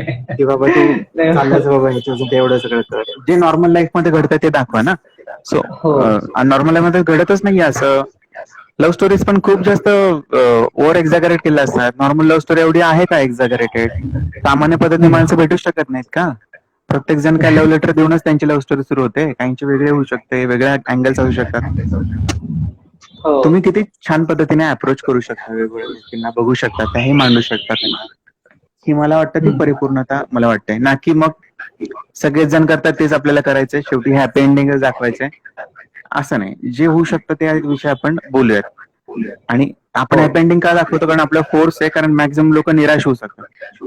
हम्म. आता सैराटमध्ये नागराज मंजुळेंनी विचार केला असता हॅपी एंडिंगच करायचंय, हम्म. केलं असतं ना? का नाही केलं? मी तर म्हणतो काय, किती लोक निराश होऊन पडले असतील, निगेटिव्हिटी घेऊन बाहेर पडले असतील. अरे यार वाईट झालं, यार वाईट झालं, वाईट झालं, वाईट झालं. त्यांनी विचार नाही केला ना. असं येऊ शकतं, त्याला असं सांगायचं होतं. He stick to his story, his basic, त्यांनी फॉलो केलं. तो ती कथा तिथे परिपूर्ण होते. तो कन्क्लूड करत नाहीये, समाजाला काही संदेश देत नाही, त्याला फक्त समाजामध्ये असं असं कुठेतरी घडू शकतं ते त्याला मांडायचंय. ती कथा परिपूर्ण आहे मला असं वाटतं. ओके. मला तर कधी कधी असं वाटतं, मला वाटतं का बघा, की जिथे कथेचं वास्तव संपतं, म्हणजे वास्तविक कथा जिथे संपते, ते कल्पनेची जोड देऊन ती कथा पूर्ण करावी किंवा तिचा अंत करावा, हे तुम्हाला पटतं की नाही पटत? यावर तुमचं काय काय काय? मत आहे? म्हणजे कथेचं वास्तव जिथे संपतं, म्हणजे कथे आता एखादी हा बरोबर. वास्तविक म्हणजे कथा. कथा आपली डेली सोप थोडी आहे ना. त्याला हो. काही श्री मधला श्री लयच आवडायला लागलाय लोकांना आता. जी स्टोरी 1000 एपिसोड मध्ये संपणार होती, त्याला अजून पाणी टाकलं भाजीमध्ये, अजून पाणी टाकलं, 2000 एपिसोडची केली आहे. हा. त्यापेक्षा मला ज्या सतीश राजवाडे यांच्या कथा होत्या, हा. अग्निहोत्र होते, किंवा आणखीन एक हो. एका हो. लग्नाची पहिली गोष्ट, दुसरी गोष्ट, तिसरी गोष्ट, शॉर्ट आणि स्वीट मध्ये संपवून टाकलं त्यांनी. त्यांनी काय उगच हो. पाणी टाकत बसले ना त्याच्यावरती की हो. 10,000 करोड एपिसोड. 4 दिवस सासूचे म्हणून मला ते 4 दिवस संपलेच नाही. मी पहिलीला होतो ते मी 10वी पर्यंत जाऊन तर मालिका संपलेली नाही. हो, हे खरं आहे. हे खरं आहे. मी 5 वर्षाचा असल्यापासून ती मालिका बघत होतो. म्हणजे माझ्या आजी बघायची. म्हणजे खूप मालिका अशा आहेत की आता पण तुम्ही बघत असाल ऍटलीस्ट त्याच्या की त्या नावाला तरी जागा ना. 4 दिवस असायचे. 4 दिवस ठीक आहे, 400 झाले, 4000 झाले, 40,000 दिवस झाले, तुमच्या मालिका म्हणजे संपत नाही म्हणतात संपत. काही ठिकाणी बरेच अतिशयोक्ती होते. ज्याची आपण कल्पना करतो ते ठीक आहे, पण ज्याच्या आपण कल्पना नाही करत त्या पण गोष्टी घडवून आणतात त्या. आणि तिथं हा, वास्तविक कथा आहे म्हणून दाखवलं जातं. हे ऍक्च्युली की एकता कपूर याची सगळी प्रणेती आहे. तिने आणलं ते सगळे डेली सोप मध्ये. 4 वेळा त्या माणसावरती कॅमेरा फिरवायचा. ते बॅकग्राऊंड म्युझिक वाजल्याशिवाय कुठली मालिका पुढे जाऊ शकत नाहीत.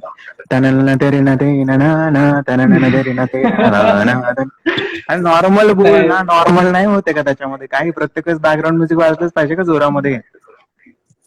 नाही पण बॅकग्राऊंड म्युझिक कुठली पण मालिका तुम्ही बघा, त्याचं बॅकग्राऊंड म्युझिक काढून टाका, एकदम नग्न आहे ती, नागडी मालिका वाटेल तुम्हाला, बघावंच वाटणार नाही.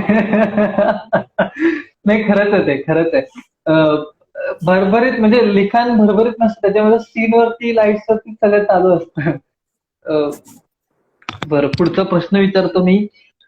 लेखन हा भाग झाला, लेखन, वाचन, पटकथा वगैरे झाल्या. तू एक फिरस्ता आहेस, तू एक अवलिया फिरस्ता आहेस, तुला दुर्गनाद आहे. त्याच्याबद्दल निगडीत काही प्रश्न मी विचारतो. मी बरेचसे असे किस्से तुझे शोधून काढलेत मी, म्हणजे सोर्सेस कडून. तर मला एक किस्सा ऐकायला आलेला की वासोट्याच्या किल्ल्याला जेव्हा तू पहिल्यांदा गेलेलास, हम्म. मला वाटतं त्यावेळेला काहीतरी घडलेलं, मे बी तुझा पाय मुरगळलेला, म्हणजे आणि नंतर तू तरी तो गड पूर्ण सर केलास तुझ्या टीम सोबत. हम्म. तर त्याबद्दल तू काय सांगशील? म्हणजे तो दिवस कसा होता, तू कसं ते त्या दिवशी हँडल केलंस सगळं? ऍक्च्युली प्रवास माणसाला खूप शिकवतो, मला असं वाटतं. तो जास्त तुम्हाला अनुभवी बनवतो. तुम्ही एका चौकटी बाहेर, म्हणजे आता बघ, मी आता लॉकडाऊन चालू झालं 14 एप्रिल पासून. 4 दिवस झाले मी घराबाहेर गेलो नाही. आज सकाळी मी दूध आणायला गेलो होतो घराबाहेर. पण दुसऱ्या ग्रहावरती आलो की काय असं वाटायला लागलं, कारण ह्या हो, भिंतींच्या बाहेर गेलोच नाही मी. त्या घराच्या भिंतींच्या परिस्थिती बाहेर असेल गेलो. ते. जोपर्यंत आपण बाहेर जात नाही, जगत नाही, प्रवास, सगळे माणसं बघत नाही, तोपर्यंत आपल्याला आपलं दुःख, आपला संघर्ष खूप मोठा आहे असं वाटत राहतं. येस. पण ते नसतं. ज्यावेळेस मी कळसुबाईला गेल्यानंतर, कळसुबाईला जाताना वरती ती सरपण काढून आणणारी लोक टॉप टॉप वरून, त्यांच्या काय एवढ्या तब्येती नाहीयेत, पण तरी पण ते काम करतात, कारण त्यांचं जगणं त्याच्यावरती डिपेंड आहे. तिथे मध्ये वरती सगळं सामान घेऊन जाणारे, तिथे लिंबू सरबत विकणारे, तिथे स्नॅक्स घेऊन बसणारे, त्यांना त्रास नाही होत का तेवढं सगळं नेताना? हो, आपण आपल्याला तर बॅगा सगळ्या काढून ठेवून देतो. आपल्याला काहीच हो. नको असतं आपल्याजवळ कॅमेरा सोडून फोटो काढण्याशिवाय. पण ह्या लोकांचं काय? त्यांना कुठलं वॅक्सिन मिळतंय, कुठलं त्यांच्यामध्ये मोटिवेशनल स्पीकर का संदीप माहेश्वरी जाऊन सांगतोय झोपडीमध्ये की बाबा तू जग आणि तुला एवढं मोटिवेशनली सगळं तुमचं आयुष्य फेस करायचंय. मला असं वाटतं की मला जी ताकद आहे ती त्याच लोकांकडून मिळाली आहे, कारण मी तशी लोक बघितले. त्याच मी विचार करतो, अरे हा कसा आला बाबा, ही बाई कशी आली, आणि ही दिवसभरात 4 वेळा चक्रा मारते वरती खाली वरती खाली, आणि आपण काय एवढं नाजूक झालोय. म्हणजे हा विचार आला त्यावेळेस झालेलं असं की वासोट्याला पाय मुरगळला होता, पण रिलीफ स्प्रे होता. आणि कसं असतं, जेव्हा तुम्ही लीड करत असताना त्यावेळेस तुम्ही आणलेलं असतं लोकांना, तुम्ही त्यांच्यासोबत असता. जस्ट लीडरच बसतो ना, त्यावेळेस मग अर्धी टीमची एनर्जी लॉस झाल्यासारखी होते. भले मी 100% नसतो चढलो, एका पॉईंट पर्यंत जाऊन चढलो असतो, बट माझ्या टीमने ऍटलीस्ट बघितलं असतं की मी, मला लागलेलं असताना पण मी संघर्ष करतोय. अगदी 60% मला इथून पुढे जातच नाहीये, पण मला आत्ता पाय मुरगळला आणि मी अशा पुढे चालू शकत नाहीये, ही कंडिशन जर मी करून ठेवली तर मग मी नाही पुढे जाऊ शकत, और others will not get inspired out of it. तुम्ही स्पोर्ट्समनशिप मध्ये पण बरेचसे असे एक्झाम्पल बघितले असतील की त्यांना हो. बॉल लागलाय तरी पण ते मैदानात आली, त्यांना धावता येत नाही, आता ते रनर घेऊन पण ते खेळतायत, शेवटच्या क्षणापर्यंत ते लढा देत आहेत. ही वृत्ती ऍक्च्युली तुमच्या आजूबाजूच्या लोकांमध्ये खूप मोटिवेटिंग एन्व्हायरमेंट क्रिएट करत असते. सो एकतर त्यांच्याकडे बघितल्यामुळे किंवा माझ्यावरती काहीतरी रिस्पॉन्सिबिलिटी असल्यामुळे मला ते करायचंय, माझ्या डोक्यामध्ये आहे, त्यामुळे मग मी ते. आणि मुळात जेव्हा तुम्ही किल्ले वगैरे या ठिकाणी जाता ना, तिथे खूप पॉझिटिव्हिटी आणि खूप जास्त ताकद असते त्या एन्व्हायरमेंटमध्ये. म्हणजे कोणीतरी मोठ्याने आरवले तर छत्रपती शिवाजी महाराज की जय, जय. आपोआप पावलं चालायला लागतात, आपोआप ते घडतं सगळं. हिरकणी हो. अशी आली त्या याच्यावरून, ताकद होती त्या सगळ्या याच्यामध्ये, विचारांमध्ये त्यावेळेस. माझं महाराज, माझे हे फिलॉसॉफी होते त्याच्यात, भले आपण काल्पनिक मांडली ती गोष्ट. तर आपोआप पावलं चालू लागतात, आपोआपच ते सगळं घडतं, मला असं वाटतं. हो. पुढचा अजून एक किस्सा आहे की जेव्हा तू पदरगडला गेलतास तिकडच्या चिमणीमध्ये अडकलं होतं असं ऐकलं. म्हणजे नक्की काय किस्सा होता तो? नाही, मी पण शॉक झालो, म्हणजे काय झालं असेल नक्की? मी खूप उत्सुक आहे, कालपासून तर हा प्रश्न विचारण्यासाठी मी खूप उत्सुक आहे तुला. म्हणजे काय आहे, नक्की कसा मार्ग काढलास, काय काय झालं ते? नाही, ऍक्च्युली पदरगडला आम्ही पुण्याच्या आणि मुंबईच्या 2 टीम अटॅच होतो. मोस्ट ऑफ काय झालंय, मोस्ट ऑफ ट्रेक मध्ये जिथे मी आधी जाऊन आलो तिथेच मी ट्रेक्स घेऊन गेलेलो आहे, कारण मला माहिती कसं जायचंय, कुठून जायचंय, कुणाकडे आपल्याला व्यवस्था करायची, राहायची, खाण्याची, जेवणाची, जे काय आहे ते. पण पदरगड मग तसं नव्हतं, आमच्यासोबत एक मुंबईची टीम अटॅच होती आणि ते आम्हाला लीड करणार होते. की पण त्यातले जे आता भोरके होते, जे लीडर्स होते 2 जण, ते उगाच वेगळ्याच मार्गाने निघून गेले. ते मेन टीम बाजूला राहिली आणि ते वेगळ्या मार्गाने निघून गेले. आणि मग तेच रस्ता हरवले. इमॅजिन की लीडर्सच तुमचा रस्ता हरवले, तेच कुठेतरी अडकले. आणि तिथे कसं होतं की एक नळी तयार झाल्यासारखं होतं एका पॉइंटला. आणि मग तिथून तुम्ही वर जाताय. मग तिथे खूप सगळी गर्दी कॉन्सन्ट्रेट होऊन गेली आणि एका पॉइंट पासून तुम्हाला रस्ती लागत होती वरती जाण्यासाठी. आता लीडरकडे रस्ती होती, त्याने पुढे राहणे इम्पॉर्टंट होतं. लीडरच सगळ्यांना सोडून गेला, तो कुठल्या तरी डोंगरावरती जाऊन बसला आणि आम्ही इकडे वेट करत बसलोय. सो आम्ही अडकून गेलो होतो त्या ठिकाणी. त्याच्यामुळे असं त्या चिमणीमध्ये अडकण्यासारखं काही नव्हतं, तिथून आम्ही खाली यायला थोडासा वेळ लागत होता इकडून तिकडून. पण चिमणीच्या तिथे जो आहे तिथून वरती जाण्यासाठी, कारण तिथून वरती गेल्यानंतर परत थोडंसं अवघड होतं एक पॅच. तिथे प्रॉपर अरेंजमेंट लागत होती आणि तुमचा व्यक्तीच नव्हता तिथे अरेंजमेंट करणार, त्यामुळे आम्ही सगळे अडकून पडलो होतो. हो. म्हणजे भयानक, म्हणजे इतके मस्त प्रसंग अनुभव तुम्हाला येत आहेत, बरीच मजा येत असेल तुम्हाला. आणि अजून एक किस्सा आहे तिकडेचा, की भैरवगड आपण जर पाहायला गेलं तर रॅपलिंग शिवाय आपण तो सर करू शकत नाही, आणि तुम्ही तो विदाऊट रॅपलिंग केलेला. म्हणजे नक्की कसं, म्हणजे काय झालं नक्की? ऍक्च्युली भैरवगडाचा मी अनुभव पण लिहिला होता की माझ्या गावापासून जवळ आहे. माझं गाव जे आहे उतूर, तिथून 49 किलोमीटर आहे तो जवळपास. हो, माळशेज घाट क्रॉस मी केला. आळ्याफाट्याचा आहे. हो का? हो, मी त्या दिवशी तुम्हाला बोलवलं, पण जुन्नरला तुम्ही जेव्हा गेलते त्यामुळे तुम्हाला बोलवलं. सॉरी. तर आपला माळशेज घाट क्रॉस केल्यानंतर खाली मोरोशी गाव लागतं, तिथून आपण भैरवगडाकडे जातो. सो फर्स्ट टाइम ज्यावेळेस मी गेलो त्यावेळेस 1-2 वाजता गेलेलो आणि रस्त्याने जाताना येताना बघितलं होतं की हा भैरवगड आहे, आपल्याला इकडे जायचं. फर्स्ट टाइम मी गेलो, एकटाच गेलो होतो मी. आणि एक ठराविक अंतर गेल्यानंतर मला कळालं की भरपूर वेळ लागणार आहे आपल्याला पुढे जायला. 4 मला ऑलरेडी वाजले होते. त्यामुळे मग मी पॅचअप केलं आणि परत आलो आणि म्हटलं एकट्याला थोडंसं रिस्की असू शकतं, डोंट नो.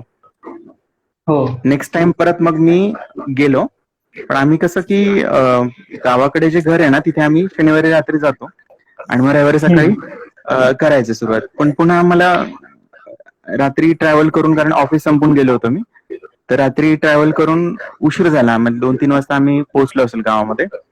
आणि नंतर मग झोपलो, तर मग बऱ्याच वेळ झोपून राहिलो आम्ही. 11-12 वाजले ऑलमोस्ट. मग 12 ते 1 आम्ही जाऊन पोहोचलो पायथ्याला. 2 जण होतो आम्ही, पण प्रचंड ऊन होतं आणि त्या उन्हामध्ये आम्ही चढत होतो. आणि आम्ही एका पॉइंटला गेलो, तिथे खरं तर बाण आहे ह्या साईडने आणि या साईडने, तो आमचा मिस झाला बघणं. तर आम्ही ज्या साईडने जायला पाहिजे होत्या त्या साईडने जायच्या ऐवजी वेगळ्या साईडने वरती चढलो आणि मग तिथे जाऊस तर 4-5 वाजले होते. आता 2 ऑप्शन आहेत की परत उतरायचं आणि वेगळ्या मार्गाने जायचं आणि मुक्काम करायचा, कारण तिथे एक गुहा आहे छोटीशी, तिथे आपण मुक्काम करू शकतो. पण आमच्याकडे काहीच नव्हतं, कारण आम्ही विचार केला नव्हता की आपल्याला मुक्काम करायचं. पाणी नव्हतं, खायचं काही सामान नव्हतं. त्यामुळे पुन्हा दुसऱ्यांदा बॅकआउट केलं. देन थर्ड टाइम 4 जण होते यावेळेस. आता 4 जणांनी ठरवलं की आता आपल्याला जायचं म्हणून तिकडे, आणि आम्ही रस्सी घेतली होती आमच्यासोबत. सेकंड टाइम पण घेतली होती. फक्त युट्यूब वरती बघितलं होतं काय जायचं, कुठे जायचं, कुठे लावायचा पॉईंट, कोणता पॉईंट डिफिकल्टी वगैरे सगळं बघितलं होतं. आणि मग विचार केला होता बघूयात आपण करूयात म्हणून. मग आम्ही 4 जण होतो आणि आम्ही पुढे गेल्यानंतर बरेच जण येताना दिसायचे की नाही जाऊ शकत, जावा, डेंजर आहे, मागे फिरा वगैरे. आम्ही असं करत करत त्या पॉइंट पाशी पोहोचलो जिथून ऍक्च्युअल तो दगड चालू होतो. ओके. आणि तिथून मग पायऱ्या चढून गेल्यानंतर एका पॉइंटला तो पॉइंट येतो जिथून आपल्याला खूप डेंजर जो पॅच क्रॉस करायचा आहे. सो आतापर्यंत जेवढे किल्ले सर केले होते त्याच्या मध्ये किल्ले केलेले आहेत आतापर्यंत. अशी जी दरी विषयीची जी भीती आहे की बाबा बाजूला दरी आहे किंवा हे, ती थोडीशी जरी स्पेस मिळाली चालण्यासाठी तर मग भीती नाही वाटत बाजूची, कारण बाजूला बघतच नसतो आपण. पण अजिबात काहीच जागा नाहीये, तुम्हाला पाय ठेवायला व्यवस्थित जागा नाहीये, तर मग डेंजर सिच्युएशन असते. त्यामुळे फक्त तेवढाच जो पॅच आहे तिथेच तो प्रॉब्लेम होता. आम्ही तिथे जवळपास अर्धा-पाऊण तास बसलो होतो. एकाचं रॅपलिंग, ग्रुपचं रॅपलिंग चालू होतं ऑलरेडी. आम्ही असा विचार केला की त्यांच्यासोबत अटॅच होऊन घेऊयात, पण ते पर पर्सन ₹1000 मागत होते त्या ठिकाणाचं. फक्त तिथपर्यंत जायचं तर आमचे स्वतःचे कष्ट होते ना, आणि फक्त रॅपलिंग साठीचा मग आम्ही विचार केला की maybe we were about to give up. आणि मग पुन्हा मागच्या 2 वेळेस आलेल्याचा हे आठवला, काय म्हणतात, हे आठवलं की अरे ह्या गडाने आपला हरवतच आलाय आजपर्यंत. First time, second time, third time. आता इथे येऊन परत जाणं म्हणजे फार खेदाची गोष्ट. आम्ही अर्धा पाऊण तास बसून राहिलो, गप्पा मारत होतो तिथे 4 जण. नंतर काय की असं मनात आलं, म्हणलं सह्याद्रीचा दगड आहे, आजपर्यंत कधी ढासळला नाही आपल्या हातातून, आणि नेहमी वाव, आजपर्यंत क्या ताकदच दिली आपल्याला, निगेटिव्हिटी कधी दिलेली नाहीये. क्या अगदी बात. मी 15 दिवस ज्यावेळेस सोलो मिशन वरती होतो पूर्ण, साल्हेर सालोटा, तिकडचे जे किल्ले आहेत, साल्हेर सालोटा, त्याच्यानंतर मुल्हेर, मोरागड, हरगड, त्यानंतर तिकडच्या भागातले जेवढे काही किल्ले आहेत, दोडप वगैरे, सगळे एकट्याने केले होते. खूप भयंकर हो. होते. बऱ्याच ठिकाणी एकट्याला मला काहीच हे नव्हतं, मला क्लू नव्हतं. विचार केला की आतापर्यंत सह्याद्रीने आपल्याला फसवलं नाही. सह्याद्री आपला माय आहे, सह्याद्री आपले बाप आहे, आपल्याला रस्ता दाखवलाय, वा, आपल्याला बाहेर काढले सगळ्या सिच्युएशन. हा दगड क्या पण बात. आपल्याला दगा देणार नाही, आणि आपल्याला हिंमत करायची. तर आमच्यामध्ये सगळ्यात आधी पहिल्यांदा सूरज म्हणून होता, तो हा. गेला. सूरज गेला, तो वरती जाऊन आला. आम्ही तरी पण तिथेच बसलेलो होतो. म्हणलं फक्त एवढाच पॅच आहे वरती, परत काही टेन्शन नाही, एवढं जाऊ शकतो आपण नॉर्मली म्हणून. तरी पण आम्ही विचार करत करत म्हणलं की मग मी उठलो, म्हणले की नाही मला जायचं आता, काही होतं म्हणलं. आणि मग आम्ही ते पाऊल उचललं. त्या पॉइंटला आम्ही यूज केला होता रोपचा, असं नाही की कुठेच यूज नाही केला. त्या पर्टिक्युलर पॉइंटला जिथे तो तिरका पॉइंट आहे, तिथून आता चढणं तर ठीक आहे, पण उतरताना जास्त रिस्की वाटतं. कारण खाली तुम्ही बघत असताना दरी दिसते ना तुम्हाला पूर्ण, त्यामुळे उतरताना ठीक आहे, वरती चढलो, सगळं गेलं, झेंडा काढला, वरती जाऊन फोटोज बिटोज काढले, आरोळ्या ठोकल्या, सगळं काही झालं. पण हा विचार करत होतो की उतरताना काय करायचं आता. उतरताना डोळे फिरतात खरंच, खरं बऱ्याच जणांना ऍक्च्युली उतरताना खरंच. फारच प्रॉब्लेम होतो. बट थॉट की जसं आलोय तसंच मे बी शेवटच्या पॉइंटला विचार करूयात की काय करता येऊ शकतं म्हणून. सो मग ते होऊन गेलं, मग ते in the flow of that particular task. हो, खूप भारी अनुभव होता. आणि ऍक्च्युली प्रत्येकाने आयुष्यात अशा प्रसंगांना फेस केलं पाहिजे एकदा ना एकदा. म्हणजे कसं आहे, तो प्रवास लक्षात राहतो. आयुष्यात मेमोरेबल अशा घटना होणं गरजेचं आहे. त्याच्यामुळे एक अनुभव भेटतो आणि कोणाला तरी सांगायला किस्सा भेटतो. म्हणजे किस्सा म्हणून नाही, पण मुळात कसं बोलकर माणसाला काही गोष्टी असतात की आयुष्यात हे घडायला पाहिजे, किंवा तो क्रिएट करतो एखादी गोष्ट. काही काही जणांकडे कौशल्य असतं की एखादी गोष्ट थोडीच झाली असेल पण ते मस्त सांगू शकतो तो. काही जणांकडे असं खूप मस्त त्या आयुष्यात घडलंय पण तो व्यक्त नाही होऊ शकत. तर बरेच खूप जण आहेत, ते कौशल्य तुझ्याकडे आहे, तू दोन्ही करतो. तुझ्याकडे अनुभव पण आहे, तू व्यक्त पण खूप चांगला होतो, एक चांगला वक्ता आहेस. बरं, युवा रंगमंचाच्या कार्यक्रमात नाही, त्याआधी एक प्रश्न विचारतो, ब्रेक निगडीत, पुढचा प्रश्न नक्कीच घेईल. तुला अंतर्गत पब्लिकेशनची सुरुवात कशी झाली? म्हणजे त्या त्या अंतर्गत तू ट्रेक्स वगैरे घेतोस, तू बुक पब्लिश करतोस, त्याचे कार्यक्रम होतात. परत एक प्रश्न राहिलाच, तो मी कंटिन्यूच करेल प्रश्न, हा होल्ड होता प्रश्न. तू मागच्या वर्षी सोलो ट्रेक काढलेला, तू सलग 8 दिवस सोलो ट्रेक केलेली. त्याबद्दल त्यात तुला काय अनुभव आले? आणि सोलो ट्रेक आणि ग्रुप ट्रेक याबद्दलचे तुझे काय काय अनुभव? ग्रुप ट्रेक बद्दल मला वाटतं ऐकलंय आपण, पण परत ते सांग की काय अनुभव आहेत तुझे सोलो ट्रेक आणि ग्रुप ट्रेक बद्दल. बरोबर. आणि एवढं सो एवढं सगळं तू कसं मॅनेज करतो? म्हणजे एवढी लोक तू ग्रुपनी घेऊन जातोस, सगळ्यांना कसं हँडल करतो, कसं मॅनेज करतो, काय सांगशील ऍक्च्युली याबद्दल? असं आतापर्यंत जेवढी लोक अटॅच झाली वेगवेगळ्या ट्रेकमध्ये, बऱ्यापैकी त्यांची साथ मिळाली. ते लोक समंजस होते मी असं म्हणेल. कारण ट्रेकमध्ये जे बाकीचे चॅलेंजेस येतात, अडचणी येऊ शकतात, प्रत्येक जण हा रिस्पॉन्सिबल पर्सन होता, त्याने त्याची त्याची जबाबदारी घेतली होती. आणि इव्हन दुसऱ्या काही टीम मेंबरला झालं तरी पण, काही झालं तरी पण सगळी मुलं एकजूट असायची. मला हे सांगायला चांगलं वाटतं की आम्ही फक्त इंस्टाग्रामवरून भेटायचो तरी पण लोकांमध्ये इंटिग्रिटी खूप चांगली होती.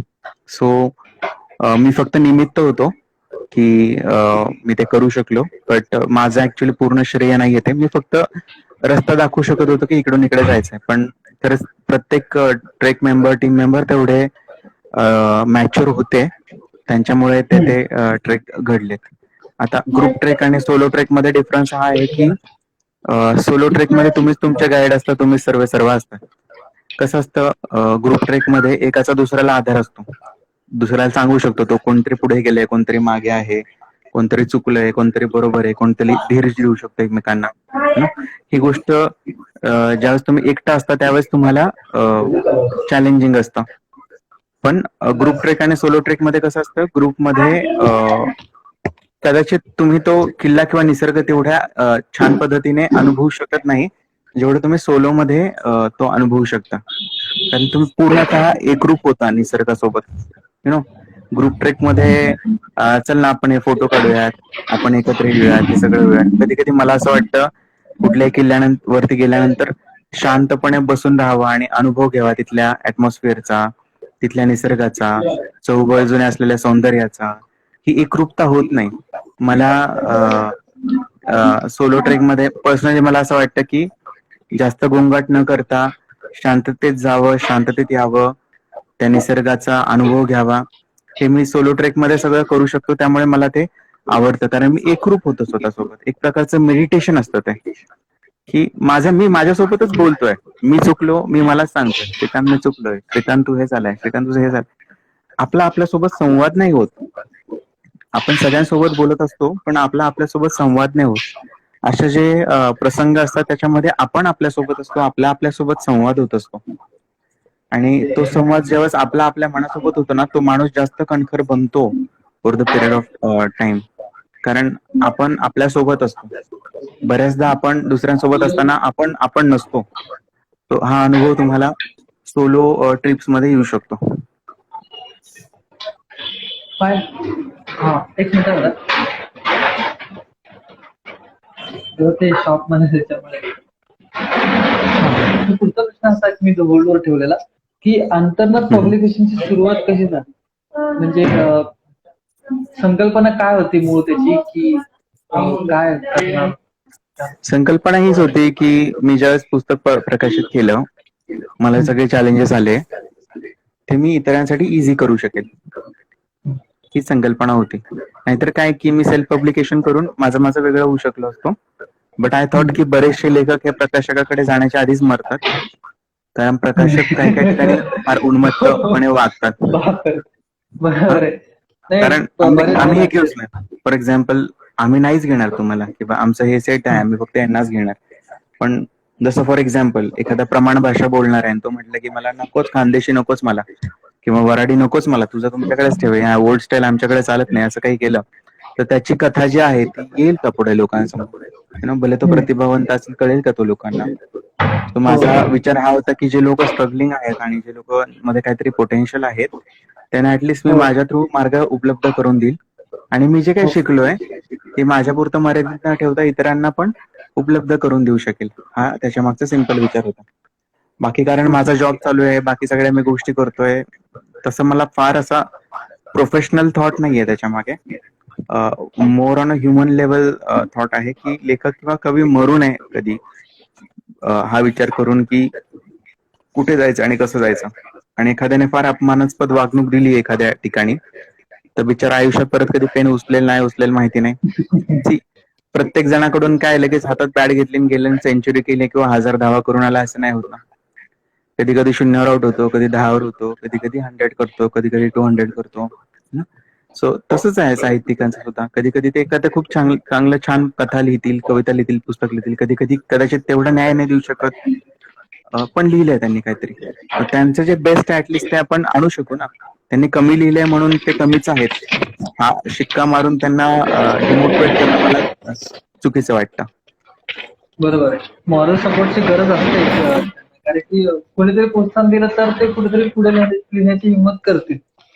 तर हे होतं. आणि तू बऱ्याच गोष्टी आहेत अशा की लेखनाच्या रिलेटेड. युवा रंगमंचाचा एक कार्यक्रम झालेला मागच्या वेळेला. त्या कार्यक्रमात तू एक कविता सादर केलेली, मे बी राम का निरोप अशी काहीतरी कविता होती. ती फार सुंदर होती. जर ती आम्हाला जर आता ऐकायला भेटली तर खूप बरं वाटेल, कारण की आपण अख्ख्या सेशन मध्ये आपलं काय साहित्य ऐकलं नाही.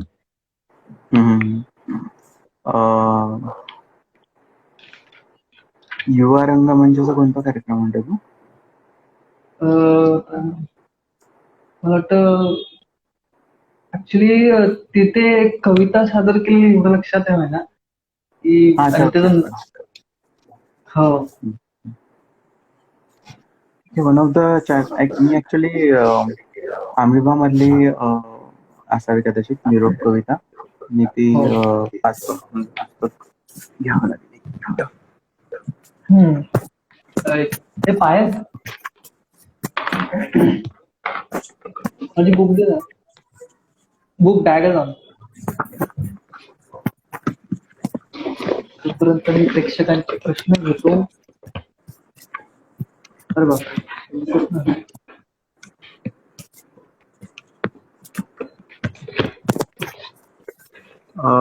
बहुतेक हीच असावी, मला एक्झॅक्टली माहिती नाही, पण मी वाचतो. हो हो हो. कवितेचं शीर्षक आहे निरोप.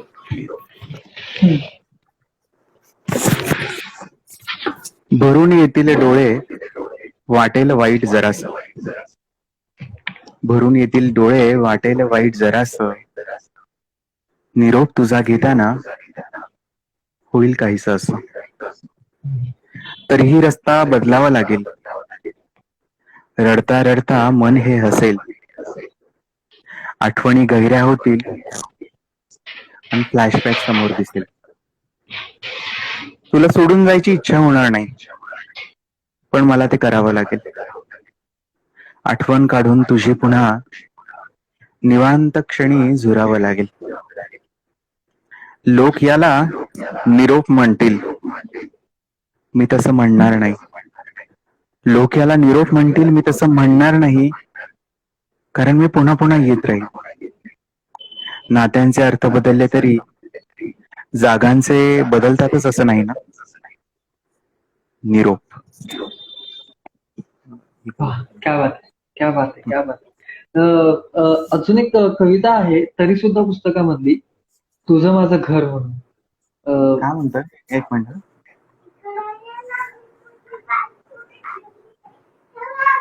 हॅलो, मी 2 मिनिटात, मी फोनवर बोलतो. तरी सुद्धा मध्ये तुझं माझं घर म्हणून ही कविता पण मला जाम आवडली. ती पण एकदा सादर करायची इच्छा आहे माझी. म्हणजे ती खूप भारी होती. आणि मी कसा आहे, व्यंगात अडकणारा लेखक आहे. ते मला व्यंगात बोलतोय, सॉरी, यमकात गुंतणारा कवी आहे. त्याच्यामुळे मला ती कविता जाम भारी वाटली. एक मिनिट, थोडीफार. पुस्तकामध्ये शोधावी लागेल जराशी. हो हो हो हो. कारण आम्ही जे पहिले फर्स्ट 2 बुक्स केले होते त्याला स्पेसिफिकली अनुक्रमांच्या नोंदी केल्या. अच्छा. त्यामुळे असं शोधायचं म्हटलं तर जरासं. शेवटच्या कविता माझ्या आहेत त्याच्यामध्ये सुद्धा मध्ये. हो.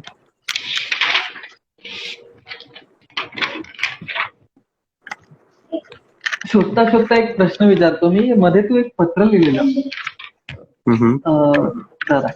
तर ना, ते पत्र लिहिण्याची मला तिची शैली होती, ती पण ज्या म्हणलं, प्रत्येक पत्र लेखकाची शैली वेगळी असते. तर तुला काय वाटतं, पत्रासाठी म्हणजे एक पत्र कसं असावं तुझ्या दृष्टीने? म्हणजे कुठला अर्थ असावा त्या पत्रात? संवाद घडावा. ते पूर्वीच्या चित्रपटांमध्ये होतं ना, की लेटर उघडलं की त्यातून तो व्यक्ती बोलताना दिसतोय. हो. असं ते आपण मूवीज मध्ये बघायचो, की आईला पत्र पाठवलंय सैनिकाने सीमेवरून, तर आईला मुलगा दिसतो त्याच्यामध्ये. तो बोलतो की माझी काळजी नका करू, ठीक आहे, व्यवस्थित आहे, वॉट एव्हर. तर पत्र लेखनामध्ये जो संवाद आहे ना, तो मॅटर करतो. की ज्या 2 व्यक्तींमध्ये संवाद होतोय तो किती रिअलिस्टिक आहे, किती छान पद्धतीने होतोय तो. त्यालगत एक प्रश्न विचारतो.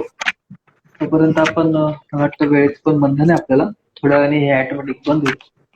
मी विचारतो की दुर्वान, तुझा मुलगा, त्याचं आणि तुझं नातं कसं आहे? म्हणजे तू एक लेखक आहे, तू एक चांगला वक्ता आहे, पण वडील म्हणून आणि वडील मुलगा म्हणून तुमचं नातं कसं आहे? Simple actually. मी जस्ट हा विचार करतो नेहमी की he should feel friendly in his life Wien ever he will have any difficulties. असं एक बंधन नसावं त्याला, की जगातल्या सगळ्या गोष्टी तो माझ्यासोबत येऊन बोलू शकेल, असं मला वाटतं.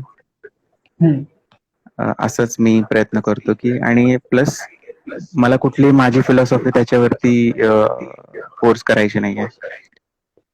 तू इंजिनियर हो, डॉक्टर असो, अमुकच हो, काय व्हायचं ते हो तुझ्या लाईफ मध्ये. फक्त हम्म. एवढंच बोलेल की जे करशील ते 200% कर बेस्ट.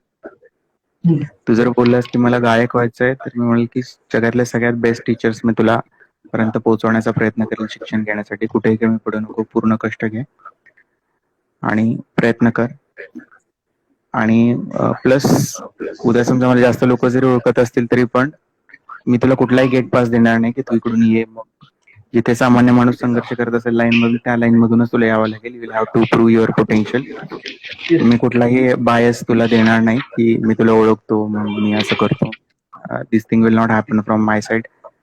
सो एका सामान्य व्यक्तीला जो संघर्ष करावा लागतो, तुझी पोटेन्शियल किंवा तुझं जे काय आहे ते तुला प्रूव्ह करायचं आहे. If you are not able to prove, माझ्या ओळखीचा काही फायदा होणार नाही तुला आणि मी कुठलाही फायदा करून देणार पण नाही. तुझे कष्ट, तुझे प्रयत्न, तुझ्या एखादी गोष्ट जगण्याची जिद्द हेच तुझं अचीव करण्यामागचं हे असेल. मी सपोर्ट करू शकतो मेंटल लेवलवरती, फायनान्शियल लेवलवरती किंवा एखादा सोर्स उपलब्ध करून देण्यासाठी. तिथे निवड होण्यासाठी मी काय नाही करू शकत. ती तुझी तुला करायची, ते तुझं तुला लढायचं आहे. सो कुठलाही कॉम्प्लेक्स प्रॉब्लेम असो, छोट्या छोट्या गोष्टींमध्ये मला ही इमेज क्रिएट नाही करायची की जसं मला वाटायचं की माझे वडील मला मारतील, रागावतील, बोलतील.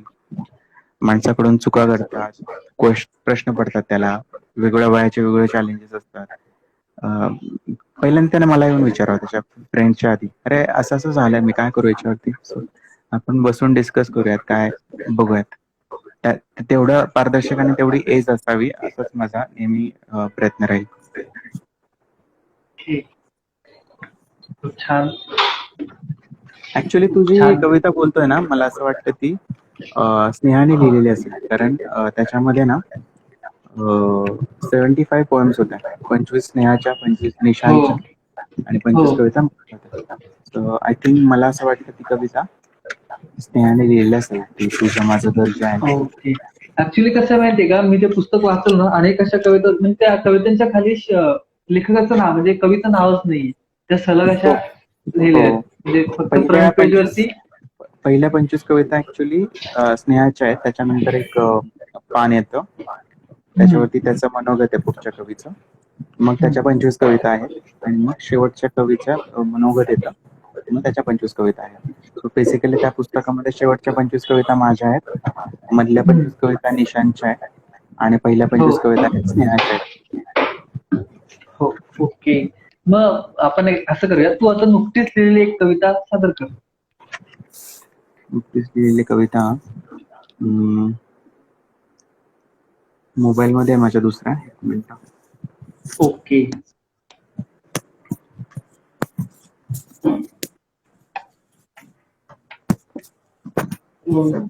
प्रेक्षकांचे प्रश्न बघू. हो. हा, एक देवांग म्हणून एक मित्र आहे आपला, देवांग वाळिंबे, त्या टीम मधलाच आहे. आजकाल गाणी आहे त्यांच्या लिरिक्स यांचा दर्जा घसरला आहे, तरी लोकांना गाणी आवडत आहेत अशी. तर असं का होत आहे? एक कवी म्हणून तुम्ही काय म्हणाल यावर? लोकांची आवड बदलली आहे का?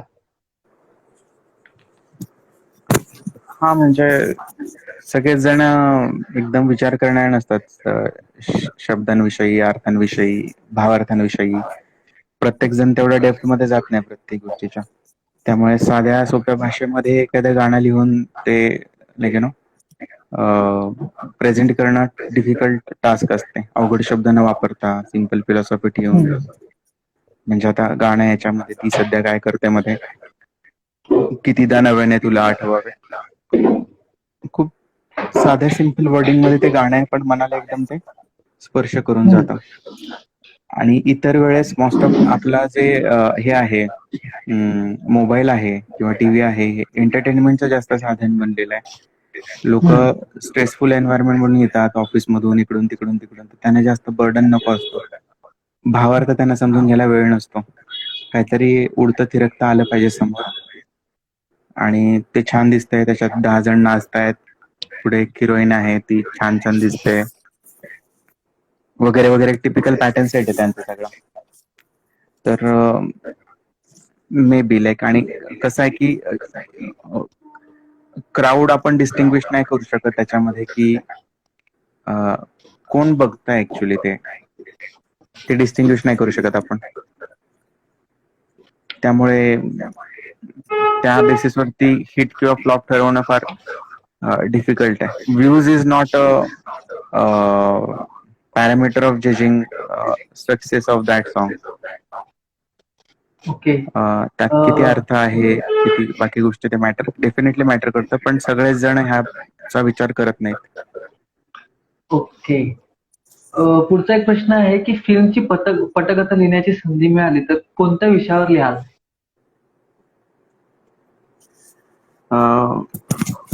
विचार करायला लावणाऱ्या गोष्टींविषयी लिहिल मी मोस्टली. विचार ओके. करायला लावतील त्या तुम्हाला एखाद्या पात्राविषयी, परिस्थितीविषयी, ओके. त्याचं डिटेलिंग ओके. करायला आवडेल मला छान. की त्या पात्राच्या मी खूप जवळ जाईल, खूप डिटेलिंग करेल. फॉर एक्झाम्पल पोस्टमनचं पात्र आहे, हो. फॉर एक्झाम्पल, तर त्याचं लाईफ जेवढं मला 360 डिग्री मध्ये दाखवता येईल हम्म. तेवढा मी प्रयत्न करेल की खरंच काय असते ती भावना. ते माझा प्रयत्न राहील की काय असतं ते पर्टिक्युलर. तर तो अनुभव जिवंत करण्याचा मी प्रयत्न करेल दुसऱ्या कुठल्या तरी घरामध्ये घडणारा. ओके. शिवप्रसाद, आपले मित्र शिवप्रसाद आहेत, ते म्हणतात की लिखाणात सातत्य कसं ठेवावं, म्हणजे कसं ठेवावं?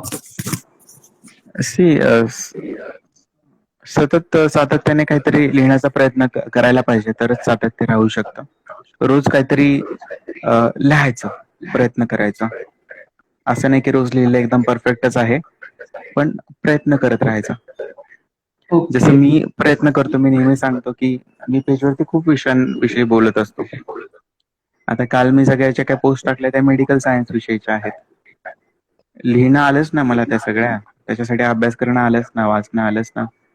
प्रवास वर्णन असतात, कविता असतात, लेख असतात, गझला असतात, त्रिवेणी असतात, वेगळे फॉर्मॅट्स आहेत, गाणे असतात. रोज तुम्हाला ज्या फॉर्मॅटमध्ये इझी वाटतंय मांडणी करणं ते तुम्ही लिहू शकता, कारण हे शार्पनिंग फार इम्पॉर्टंट असतं.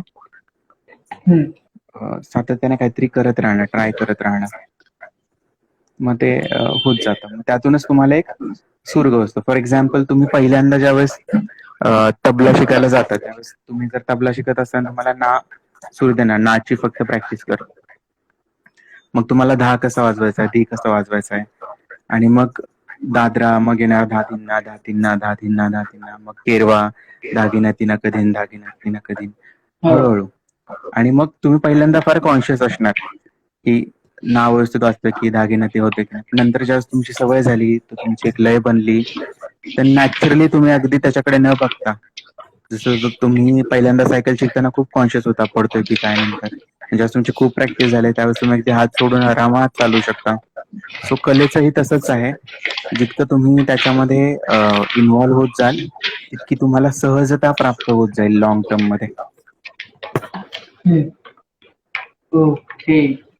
तर आपण आपली कविता ऐकूया. भेटली आता कविता?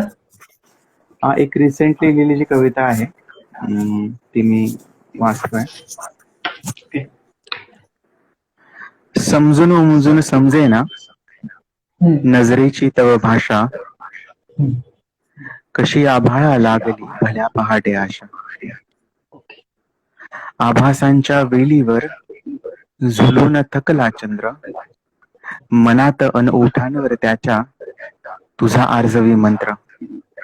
वेड लागले ग्रहणाचे क्षण, बोलू लागले आता, कशी आभाळा लागली भल्या पहाटे आशा. अर्पुण बसला वाटेला फुले कोवळी सारी, उधळून गेला सौख्याची अवघी दुनियादारी. फासामध्ये कोळ्याच्या जसा अडकतो मासा, कशी आभाळा लागली भल्या पहाटे आशा. समजून उमजून समजेना नजरेची तव भाषा, कशी आभाळा लागली भल्या पहाटे आशा. क्या बात, क्या बात. मस्त. रिसेंटली. मला असं विचारायचं की आता अपकमिंग काय येणार आहे, म्हणजे आता कथा, काव्य संग्रह झाले, कथा झाले, आता पुढचा प्रोजेक्ट म्हणजे पुढचं पुस्तक कुठल्या रूपात येणार आहे आपल्यासमोर, म्हणजे काय आहे, त्याचा प्रकार कुठला असेल? ऍक्च्युली फ्रँकली स्पीकिंग मी पुढच्या वर्षी कादंबरी रिलीज करायचं सांगितलं होतं सगळ्यांना. 14 हा. फेब्रुवारीला 2022ला रिलीज करायचंय. 14 फेब्रुवारीला ओके. वेफर्स नावाची जी कादंबरी आहे ती. हम्म. त्याच्या आधी कुठलं तरी पुस्तक येईल. म्हणजे माझ्या प्रकाशनाविषयी मी सांगतो, बाहेरच्या प्रकाशनासाठी पण मी काम करतो. त्यांचं झाडांवरचं एक पुस्तक येणार आहे, ते रिलीज होईल. ते इन्फॉर्मेटिव्ह बुक आहे, वेगवेगळे झाडं आणि पर्यावरण विषयक लेख आहेत त्याच्यामध्ये. तर ते पुस्तक येणार आहे. आणि ह्याच्यामध्ये मी एक 14 फेब्रुवारीच्या आधी आणखी एका पुस्तकाचा विचार करतोय, बट असं कन्फर्म नाही केलंय मी माझ्या माइंडमध्ये की हेच असावं म्हणून. ओके.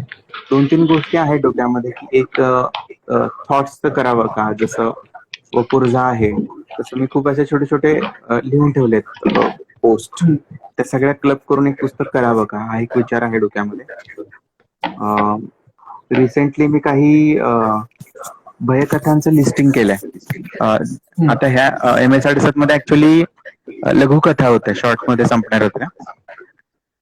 पण दीर्घकथांचं लिस्टिंग केलंय, भयकथांचं, रहस्य कथांचं. तर मे बी ते येऊ शकतं जर मला लिंक लागली, एक सूर लागला जो अपेक्षित आहे तो. तर 11 कथांचं मी हे करून ठेवलंय, त्याच्यामध्ये 11 कथा असणार आहेत. त्या 11 कथांचं लाईनअप करून ठेवलंय की मला त्या कथेमध्ये काय बोलायचंय, म्हणजे मी कुठला इन्सिडेंट त्याला लिंकअप करणार आहे. म्हणजे मी त्यांच्या फक्त आता सध्या या मोमेंटला इनिशियल लेआउट केलाय. ओके. मी करंट त्याला नाव दिलंय प्रँक म्हणून. पुस्तकाचं नाव ओके. प्रँक असू शकतं. ओके. ओके. त्याच्यामध्ये रूम पार्टनर म्हणून एक स्टोरी आहे. ते मी वडगाव सिरीज आहे पुण्यामध्ये, तिथे एक अनुभव होता, तो त्याला एक गोस्ट स्टोरीचा लुक दिलाय. त्यानंतर बिदागी दिली जाते ना, आर्टिस्ट लाईफ आफ्टर डेथ, याच्याविषयी मी सांगतोय. त्याच्यानंतर प्रांक म्हणजे प्रँक जी ओरिजिनल कथा आहे, मळवट नावाचं एक, ज्या स्त्रिया मळवट लावतात ना आपल्या कपाळावरती, तर एका गावाकडे राहणाऱ्या स्त्रीची ती एक कथा आहे. त्याच्यानंतर राजे नावाची कथा आहे. चकवा नावाची कथा आहे. मी तिथे ब्रॅकेटमध्ये बेल्ले लिहिले. हे बेल्ले शिक्षक म्हणून कामाला होतो, तर तिथे त्या गावामधली ती एक गोष्ट होती मी ऐकलेली. त्याच्यानंतर हत्यार नावाची एक गोष्ट मी लाईनअप केली आहे, की कोर्टात जे खून लागलेले शस्त्र असतात ना, ते एका ठिकाणी ठेवले जातात. तर एका ठिकाणी असं बोलत होते की ते रात्री हालतात सगळी शस्त्र आपोआप. सो म्हणजे आता एखाद्याने खून केलाय कोणी कोणासोबत. म्हणजे खूप त्याच्यानंतर सस्पेन्स आहे त्या कथांमध्ये बऱ्यापैकी. सेलिब्रिटी नावाची एक गोष्ट आहे. जल्लाद नावाची गोष्ट आहे. जल्लाद जो असतो तो नाही का, फाशीची शिक्षा दिल्यानंतर बटन दाबतो आणि ते लिव्हर ओढतो तो. येस. त्याच्यानंतर श्राद्ध नावाची एक गोष्ट आहे. तर जन्म खून माणसाला येते आपण बोलतो ना, की हे आजोबांचे आहे किंवा आजीचं आहे किंवा हातीळा असाच तुझ्या काकांना होतं, व्हॉट एव्हर लाईक. तर त्याच्यावरून एक भयकथा लिंक केलेली आहे, श्राद्ध नावाची. ती स्टोरी मी इगतपुरीमध्ये बघितली होती, नाशिक जवळ. वास्तुशांती नावाची एक गोष्ट आहे. ही फॉरेन एक स्टोरी आहे. एलिसा लॅम म्हणून एक लेडी होती, एका हॉटेलमधली रिअल स्टोरी ती. तर त्याचं मी रूपांतरण करतोय जरा. त्यानंतर रोल प्ले नावाची गोष्ट आहे. त्याच्यामध्ये प्लॅनचेट हा एक कॉन्सेप्ट आहे, आणि बॉडी चेंज इन हॉस्पिटल. आता काय होतं की एका दुसऱ्याचीच बॉडी दुसऱ्याच्या कोरोनाच्या काळामध्ये जाळली गेली, आणि मग काय आत्म्याला शांती नाही मिळाली, तो भटकत बसलाय किंवा एक डिफरंट कॉन्सेप्ट आहे त्याच्यामध्ये. आणि एक हॅलो डॅड नावाची एक स्टोरी आहे, SMS स्टोरी आहे ती. आणि car in the well. So एक न्यूज वाचली होती मी काही दिवसांपूर्वी, त्याच्यावरती मी ते डेव्हलप करतो. आमच्या बरोबर पण एक किस्सा घडलेला. की माझ्या पप्पांनी मला एक किस्सा सांगितलेला का माझे पप्पा मांजरवाडी आमचं मूळ गाव आहे. ज्येष्ठ तमासगिरी पांडुरंग मुळे यांचं गाव मांजरवाडी. तर हम्म. म्हणजे ऍक्च्युली कसं झालेलं की पप्पा आपल्या मांजरवाडीत ओढा आहे. रात्रीच्या वेळेला हम्म. मुंबईत 5-5 वर्षांनी गावाला जातात. पप्पांना तिकडच्या काही खबरा नव्हत्या. काय घडतं हम्म. काय नाही. अचानक ते हम्म. रात्री जेवले वगैरे त्याला रात्री फिरायची सवय, पाय मोकळे करायची सवय आणि ते ओढायला गेले आणि ओढ्याला ते पांडुरंग मुळे त्यांना दिसले आणि हम्म. त्यांना तंबाखूची सवय होती. त्यांनी हम्म. तंबाखू मळायला घेतली आणि तेवढ्यात त्यांनी आवाज दिला, काय गुलाबबाईचा मुलगा ना तू म्हणून. ते बोलले हो तंबाखू दे इकडे. आणि पप्पा ते काढणारच होते, शिरले तोपर्यंत ते गेलेले निघून. आणि घरी आलं त्याने तो किस्सा त्यांना सांगितला की मला हे भेटलेले म्हणून आणि तंबाखू वगैरे मागे त्यांना पाठी बघतात ते गेले. तर आजी ती सडनली अशी रिॲक्शन दिली की पहिल्यांदा 2 मिनिटं बघितलं त्यांच्याकडे, म्हणजे का भेटले, म्हणजे कसे भेटतील तुला, काय संबंध भेटायचा, ते जाऊन झालंय चांगला वर्षभर झालाय, तुला कसे काय भेटतील. आणि तो दिवस दुसऱ्या दिवशी पूर्ण तापाने काढला पप्पांनी. नंतर मुंबईला ओढ्यावर म्हणजे आतापर्यंत ते ओढ्याला गेले नाहीये. म्हणजे परत त्यांचा ओढा आणि त्यांच्याशी संबंध तोडून टाकला. म्हणजे एक आणि त्यांना बऱ्याचदा असे हे झालेत म्हणजे रात्रीच्या वेळेला आईला म्हणजे बाहेर म्हणजे वॉशरूमला जायचं होतं आणि तिथलं सोडून आले आणि परत घेऊन पण आले आणि घरी फक्त आई नव्हती पाठी, ती तिकडून तेव्हा येत होती परत. असं बरेच किस्से झालेत पप्पांबरोबर. ते त्यांचा भास होता, स्वभाव होते की काय माहित नाही, बरेच किस्से होतात. तर असू आम्ही शकतात एक्साइटेड असतो तुमच्या म्हणजे गोष्टीसाठी. हो हो हो हो. जरा बघूयात नेटवर्क लेट्स सी. इश्यूमुळे हे होत आहे. प्लॅन आउट तर केलं. हा, प्लॅन आउट तर हो केलंय एका वेगळ्या हो जॉनर वरती डेव्हलप करायचा. खूप इच्छा हो. आहे सगळ्यांना घाबरवायची, ऍक्च्युअली भयंकर घाबरवायची इच्छा आहे. हो हो हो. नाही ऍक्च्युली व्हेरी बघूयात एक्साइटेड फॉर. किती यशस्वी होतं बघावं लागेल. Will try the okay. Best. तर आपण वेळेची मर्यादा आहे तोपर्यंत मी आपल्या प्रोडक्शनचे ज्या इन्स्टा आयडी वरती आपण हे घेतोय लाईव्ह, त्या संस्थेची आपण ओळख करून घेतो थोडक्यात. उवेन प्रोडक्शन म्हणून आमची संस्था आहे. त्या संस्थेमार्फत आपण नवोदित कलाकार जे या क्षेत्रामध्ये काही करू पाहतात त्यांना आपण संधी देतो. आणि म्हणजे इकडून सुरुवात होते की पाया भक्कम करण्यासाठी आपण हा ओवेन थिएटर्स चालवतो. म्हणजे त्याच्यामध्ये ओवेन स्टुडिओज आहेत, ओवेन प्रोडक्शन आहे. आपण वेगवेगळे कार्यक्रम घेतोय. मध्ये स्पर्धा, ब्लड बँक असे अनेक उपक्रम आपण केलेले आहेत. तर एवढंच की ज्यांना वाटतंय की आपल्या या क्षेत्रात आपण काय करू शकतो त्यांना ओपन संधी उपलब्ध करून देतो आपण की यांनी पुढे येऊन काहीतरी करावं, त्यांना त्या क्षेत्रात उभं राहावं, असा मानस आहे. तर मी एक तुमच्या समोर आता दादा खूप प्रतीक्षेनंतर आपण लाईव्ह घेतलंय आणि माझी ही पहिलीच वेळ लाईव्हची. तर मला तुमच्या समोर माझी एक कविता सादर करायची आहे. आता समोरासमोर तुझ्याबरोबर कविता सादर करणं खूप मोठं समजतो मी. तर परवानगी असेल तर मी करतो. Yes yes yes, definitely.